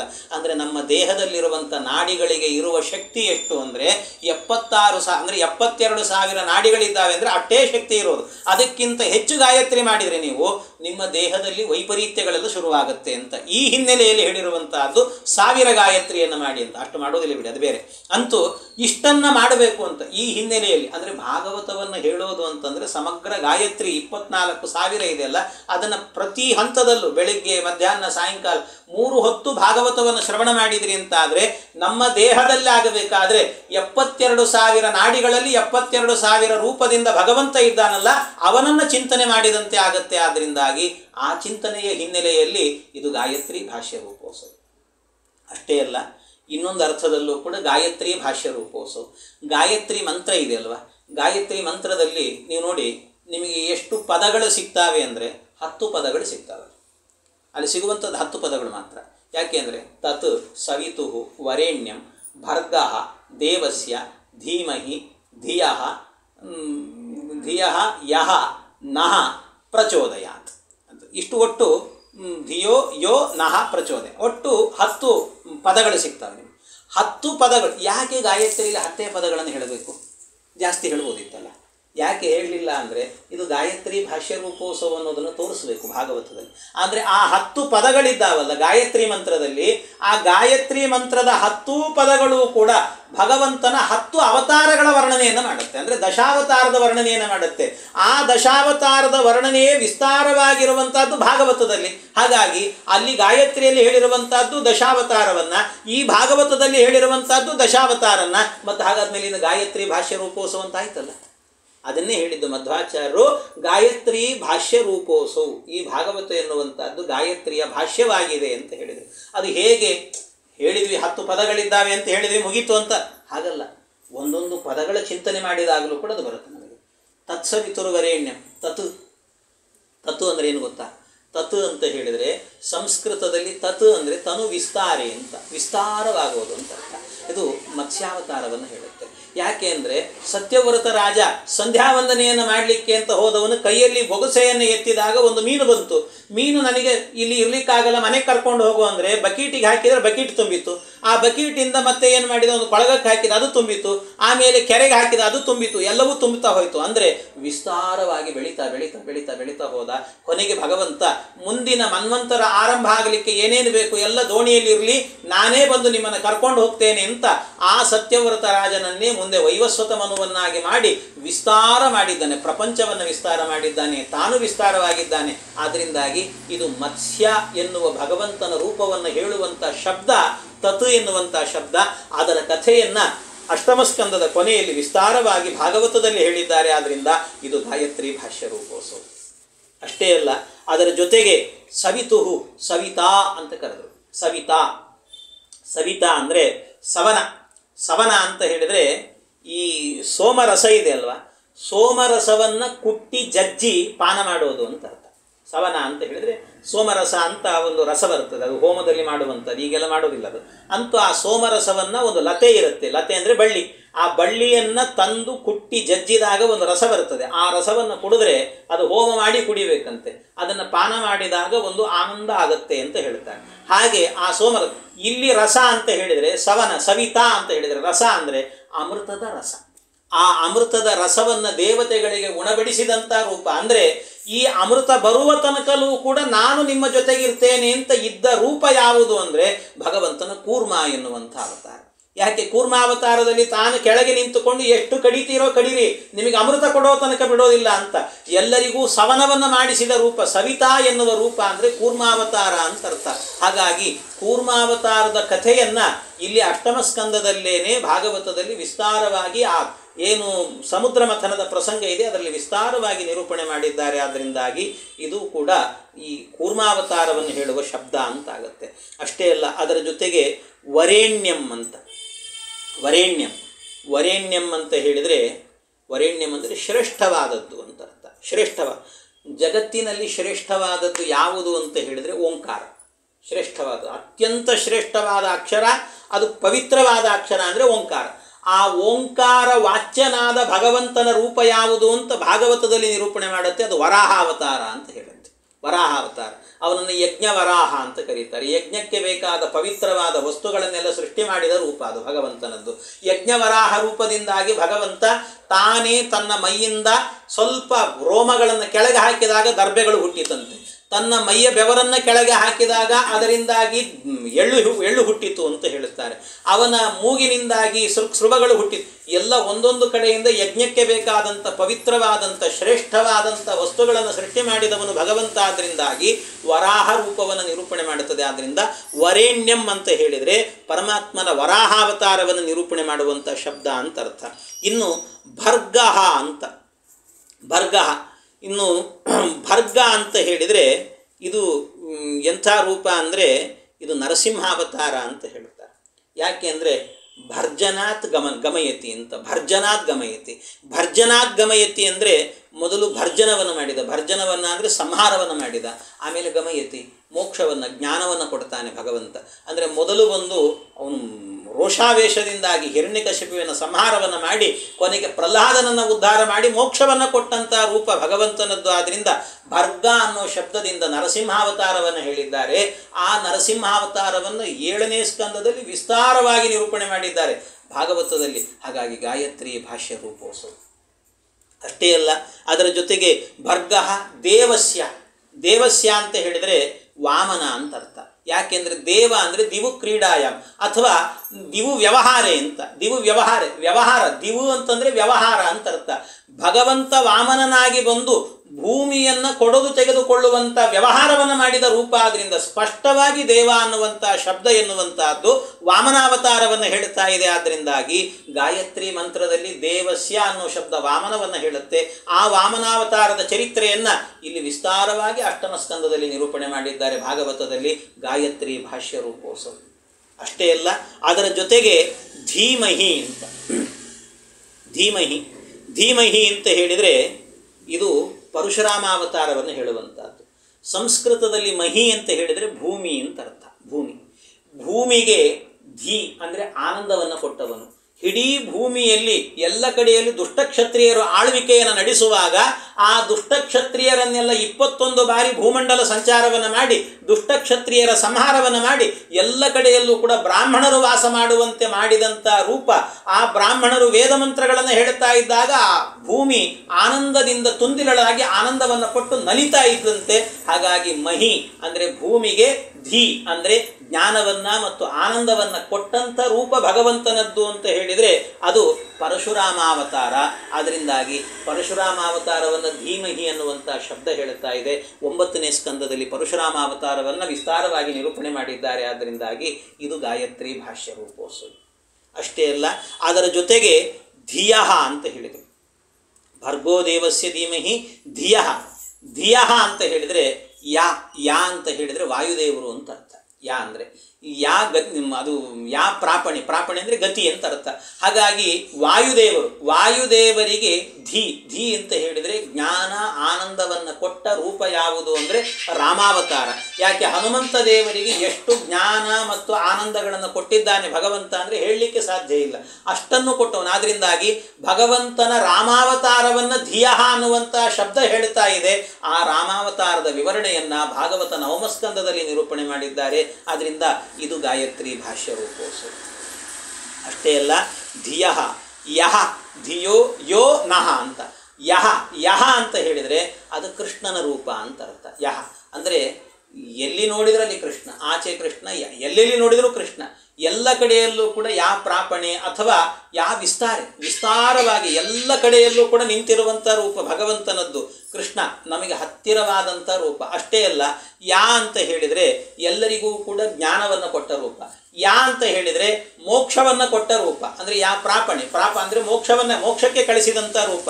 ಯಾರ್ಯಾರು ಅವನ ಸೇವೆ ಮಾಡಿದ್ದಾರೋ, ಕೃಷ್ಣಾರ್ಪಣ ಅಂತ ಹೇಳಿದ್ದಾರೋ ಅವರಿಗೆಲ್ಲರಿಗೂ ಕೂಡ ಮೋಕ್ಷ ಕೊಟ್ಟಿದ್ದಾನೆ ಭಗವಂತ, ಗೋಪಿಯರಿಗೆಲ್ಲ. ಆದ್ದರಿಂದಾಗಿ ಇದು ಯಾ ಅಂತ ಹೇಳಿದರೆ, ಯಹ ಅಂತ ಹೇಳಿದರೆ ಕೃಷ್ಣನನ್ನು ಹೇಳ್ತಾ ಇದೆ. ಆದ್ದರಿಂದಾಗಿ ಇದು ಕೃಷ್ಣಾವತಾರವನ್ನು ದಶಮ ಸ್ಕಂದದಲ್ಲಿ ವಿಸ್ತಾರವಾಗಿ, ಏಕಾದಶ ಸ್ಕಂದದಲ್ಲೂ ಹೇಳಿದ್ದಾರೆ. ಹಾಗಾಗಿ ವಿಸ್ತಾರವಾಗಿ ಕೃಷ್ಣಾವತಾರವನ್ನು ಹೇಳಿದ್ದಾರೆ ಇಲ್ಲೂ ಕೂಡ. ಆದ್ದರಿಂದ ಗಾಯತ್ರಿ ಮಂತ್ರದಲ್ಲಿ ಹೇಳಿದಂಥ ಕೃಷ್ಣನ ರೂಪದ ವಿಸ್ತಾರ ಭಾಗವತದಲ್ಲಿ ಬಂದಿದ್ದರಿಂದಾಗಿ ಗಾಯತ್ರಿ ಭಾಷ್ಯ ರೂಪೋತ್ಸವ.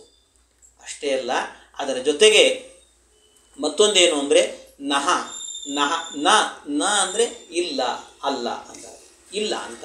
ಇಲ್ಲ ಅಂದರೆ ಇದು ಬುದ್ಧಾವತಾರ.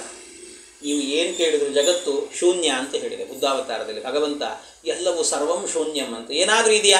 ಏನೂ ಇಲ್ಲ ಅಂತ. ಹಾಗಾಗಿ ನ ಅಂತ ಹೇಳಿದರೆ ಇಲ್ಲ ಅಂತ ಪ್ರತಿಪಾದನೆ ಮಾಡಿದಂಥ ಏನು ಭಗವಂತನ ರೂಪ ಇದೆ ಅಲ್ವಾ, ಅದು ಬುದ್ಧ ಅನ್ನುವಂಥ ಅವತಾರ. ಹಾಗಾಗಿ ಬುದ್ಧಾವತಾರವನ್ನು ಇಲ್ಲೂ ನಿರೂಪಣೆ ಮಾಡಿದ್ದಾರೆ. ಆದರೂ ಹೆಚ್ಚು ಹೇಳಲಿಲ್ಲ ಭಾಗವತದಲ್ಲಿ ಬುದ್ಧಾವತಾರವನ್ನು, ಎಲ್ಲೂ ಹೇಳಲಿಲ್ಲ. ಸಾಮಾನ್ಯವಾಗಿ ಬುದ್ಧಾವತಾರದ ವಿಸ್ತಾರ ಎನ್ನುವಂಥದ್ದು ಬಂದಿಲ್ಲ ಜಾಸ್ತಿ.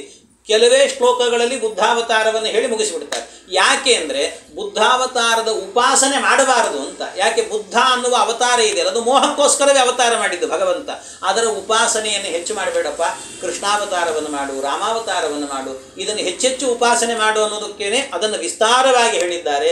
ಬುದ್ಧಾವತಾರ ಮೋಹಕವಾದ ರೂಪ, ಆದ್ದರಿಂದ ಅದನ್ನು ಹೆಚ್ಚು ವಿಸ್ತಾರ ಮಾಡಿಕೊಳ್ಳಿಕ್ಕೆ ಹೋಗಬೇಡ ಅಂತ ಅದರಿಂದ ಒಂದೇ ಶಬ್ದದಲ್ಲಿ ಹೇಳಿದರೆ ನ ಅಂತ ಹೇಳಿ, ಅಂದರೆ ಏನು ಕೇಳಿದರೂ ಇಲ್ಲ ಅಂತ ಹೇಳುವ ರೂಪ ಬುದ್ಧಾವತಾರ, ಅದನ್ನೂ ಕೂಡ ಇಲ್ಲಿ ನಿರೂಪಣೆ ಮಾಡಿದ್ದಾರೆ. ಆದ್ದರಿಂದಾಗಿ ಭಾಗವತದಲ್ಲಿ ಗಾಯತ್ರಿ ಮಂತ್ರದಲ್ಲಿ ಹೇಳಿದಂತಹ ಏನು ಭಗವಂತನ ರೂಪ ಇದೆ ಅದನ್ನು ಇಲ್ಲಿ ವಿಸ್ತಾರ ಮಾಡಿದ್ದಾರೆ. ಆದ್ದರಿಂದ ಗಾಯತ್ರಿ ಭಾಷ್ಯ ರೂಪೋತ್ಸವ. ಅಷ್ಟೇ ಅಲ್ಲ, ಅದರ ಜೊತೆಗೆ ಪ್ರಚೋದಯಾತ್, ಕೊನೆಗೆ ಕಲ್ಕಿ ಎನ್ನುವಂಥ ಭಗವಂತನ ಅವತಾರವನ್ನು ಹೇಳ್ತಿದ್ದಾರೆ. ಪ್ರಚೋದಯಾತ್ ಅಂತ ಹೇಳಿದರೆ ಅದರಿಂದಲೂ ಕೂಡ ಭಗವಂತನ ಕಲ್ಕಿ ರೂಪವನ್ನು ಹೇಳ್ತಾರೆ. ಹೇಗೆ ಅಂತ ಹೇಳಿದರೆ ಧರ್ಮಂ ಪ್ರಚೋದಯತಿ ಇತಿ ಪ್ರಚೋದಯಾತ್. ಎಲ್ಲ ಕಡೆಯಲ್ಲೂ ಕೂಡ ಧರ್ಮ ನಾಶವಾಗಿ ಹೋದಾಗ ಎಲ್ಲ ದುಷ್ಟರನ್ನು ಸಂಹಾರ ಮಾಡಿ ಭಗವಂತ ಮತ್ತೆ ಧರ್ಮಂ ಪ್ರಚೋದಯತಿ, ಧರ್ಮವನ್ನು ಎಲ್ಲ ಕಡೆಯಲ್ಲೂ ಕೂಡ ಪ್ರಚೋದನೆ ಮಾಡಿ ಧರ್ಮವನ್ನು ರಕ್ಷಣೆ ಮಾಡಿದಂಥ ರೂಪ ಅಂತ ಹೇಳಿದರೆ ಭಗವಂತನ ಆ ಕಲ್ಕಿ ಎನ್ನುವಂಥ ರೂಪ. ಆ ಕಲ್ಕಿ ಅವತಾರವನ್ನು ಕೂಡ ಭಗವಂತನದನ್ನು ದ್ವಾದಶ ಸ್ಕಂದದಲ್ಲಿ ವಿಸ್ತಾರವಾಗಿ ನಿರೂಪಣೆ ಮಾಡಿದ್ದಾರೆ. ಆದ್ದರಿಂದಾಗಿ ಇದು ಗಾಯತ್ರಿ ಮಂತ್ರದಲ್ಲಿ ಹೇಳಿರುವ ಕಲ್ಕಿ ಅವತಾರವನ್ನು ಭಾಗವತದಲ್ಲಿ ನಿರೂಪಣೆ ಮಾಡಿದ್ರಿಂದ ಗಾಯತ್ರಿ ಭಾಷ್ಯ ರೂಪೋತ್ಸವ. ಹೀಗೆ ಗಾಯತ್ರಿ ಮಂತ್ರದ ವಿಸ್ತಾರ, ಗಾಯತ್ರಿ ಮಂತ್ರದ ಭಾಷ್ಯ ಅನ್ನೋದನ್ನು ನಾನು ಮೇಲ್ನೋಟ ಸ್ಥೂಲವಾಗಿ ಹೇಳಿದ್ದೇನೆ. ಇನ್ನೂ ನಾವು ಒಳಗೊಳಗೆ ಹೋದಂತೆ ಬಹಳ ವಿಸ್ತಾರವಾಗಿರುವಂಥದ್ದು. ಈ ರೀತಿಯಲ್ಲಿ ಗಾಯತ್ರಿಯ ಭಾಷ್ಯ ರೂಪವಾಗಿದೆ ಈ ಭಾಗವತ ಅಂತ ಶ್ರೀಮದ್ ಆಚಾರ್ಯರು ವೇದವ್ಯಾಸದೇವರು ಗರುಡ ಪುರಾಣದಲ್ಲಿ ಹೇಳಿದಂಥ ಮಾತನ್ನು ಉಲ್ಲೇಖಿಸಿಕೊಂಡು ಹೇಳುತ್ತಾರೆ ಮಧ್ವಾಚಾರ್ಯರು. ಗಾಯತ್ರಿ ಭಾಷ್ಯ ರೂಪೋತ್ಸವ. ಅಷ್ಟೇ ಅಲ್ಲ, ವೇದಾರ್ಥ ಪರಿಬೃಂಹಿತ, ಇದು ವೇದದ ಅರ್ಥವನ್ನು ನಿರೂಪಣೆ ಮಾಡುವಂತಹದ್ದು ಅಂತ. ಕೆಲವೊಮ್ಮೆ ವೇದದಲ್ಲಿ ಕೆಲವು ಶಬ್ದಗಳು ಬರುತ್ತದೆ, ನಮಗೆ ಅರ್ಥ ಆಗುವುದಿಲ್ಲ ನಮಗೆ ಕೆಲವೊಮ್ಮೆ. ಈ ಉದಾಹರಣೆಗೆ ಹೇಳಬೇಕು ಅಂದರೆ, ವೇದದಲ್ಲಿ ಒಂದು ಮಂತ್ರ ಇದೆ. ಏನು ಮಂತ್ರ ಅಂದರೆ ನಮೋ ಮಹದ್ಭ್ಯೋ ನಮೋ ನಮೋ ಅರ್ಧಕೇಭ್ಯೋ ನಮೋ ಯುವಭ್ಯೋ ನಮ ಆಶಿನೇಭ್ಯ ಅಂತ ಒಂದು ಮಂತ್ರ ಬರ್ತದೆ. ಅಲ್ಲಿ ನಮಗೆ ಅರ್ಥ ಆಗತ್ತೆ ನೋಡಿ. ನಮೋ ಮಹದ್ಭ್ಯ ಅಂದರೆ ಮಹಾತ್ಮರಿಗೆ ನಮಸ್ಕಾರ ಅಂತ ಹೇಳ್ತಿದ್ದಾರೆ. ನಮೋ ಅರ್ಧಕೇಭ್ಯ ಅಂತ ಹೇಳಿದರೆ ಶಿಶುಗಳಿಗೆ, ಅಂದರೆ ಹುಟ್ಟಿದ ಮಕ್ಕಳಿಗೂ ಕೂಡ ನಮಸ್ಕಾರ ಅಂತ ಹೇಳ್ತಿದ್ದಾರೆ. ಆಮೇಲೆ ಅಷ್ಟೇ ಅಲ್ಲ, ಜೊತೆಗೆ ನಮೋ ಯುವಭ್ಯ, ಯುವಕರಿಗೆ ನಮಸ್ಕಾರ ಅಂತ ಹೇಳ್ತಿದ್ದಾರೆ.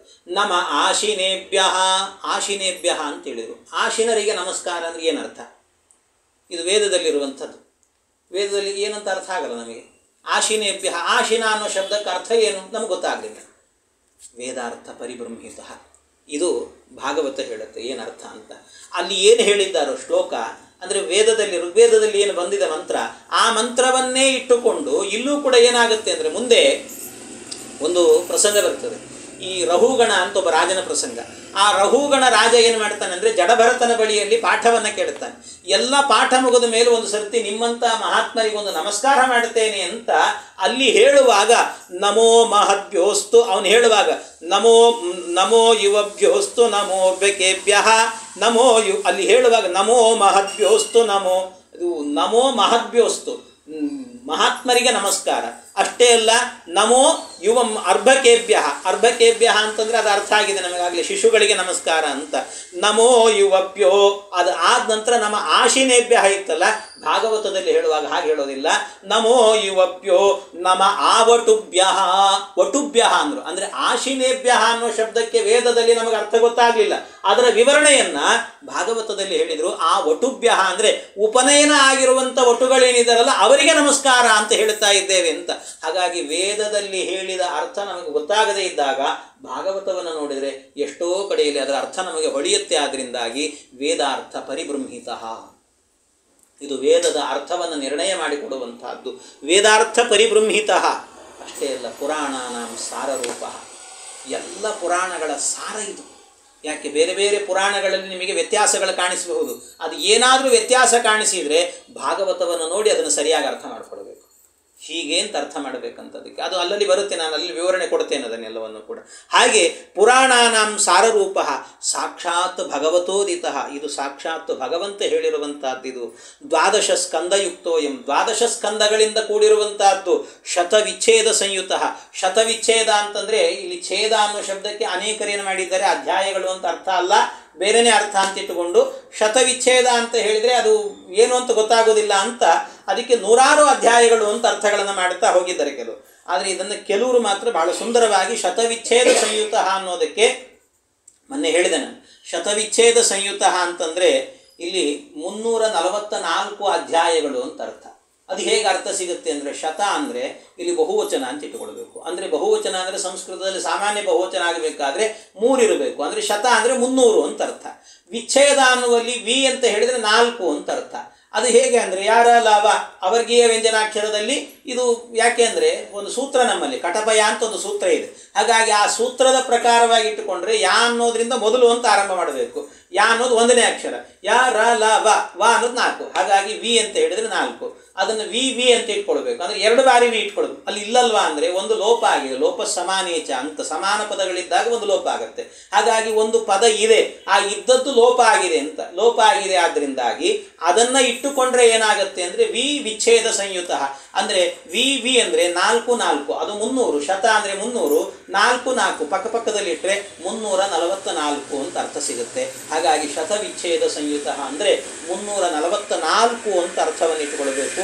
ಗ್ರಂಥ ಅಷ್ಟಾದಶ ಸಹಸ್ರ, ಈ ಗ್ರಂಥ ಎನ್ನುವಂತಹದ್ದು ಅಷ್ಟಾದಶ ಸಹಸ್ರ. ಅಂದರೆ ಈ ಗ್ರಂಥದಲ್ಲಿ ಅಂದರೆ ಈ ಭಾಗವತದಲ್ಲಿ ಗ್ರಂಥಗಳು ಅಂದರೆ 32 ಅಕ್ಷರಗಳ ಸಮೂಹ 18,000 ಇದ್ದಾವೆ. ಅದರಿಂದ ಅಷ್ಟಾದಶ ಸಹಸ್ರ ಶ್ರೀಮದ್ ಭಾಗವತಾಭಿಧ, ಇದನ್ನು ಭಾಗವತ ಅಂತ ಕರಿಬೇಕು ಅಂತ ಇಷ್ಟು ಇಂಟ್ರಡಕ್ಷನ್ ಕೊಡ್ತಾರೆ ಮಧ್ವಾಚಾರ್ಯರು. ಈ ಗ್ರಂಥಕ್ಕೆ ಇನ್ನೂ ವಿಸ್ತಾರ ಇದೆ, ನಾನು ಭಾಳ ಹೇಳಲಿಕ್ಕೆ ಹೋಗಲಿಲ್ಲ.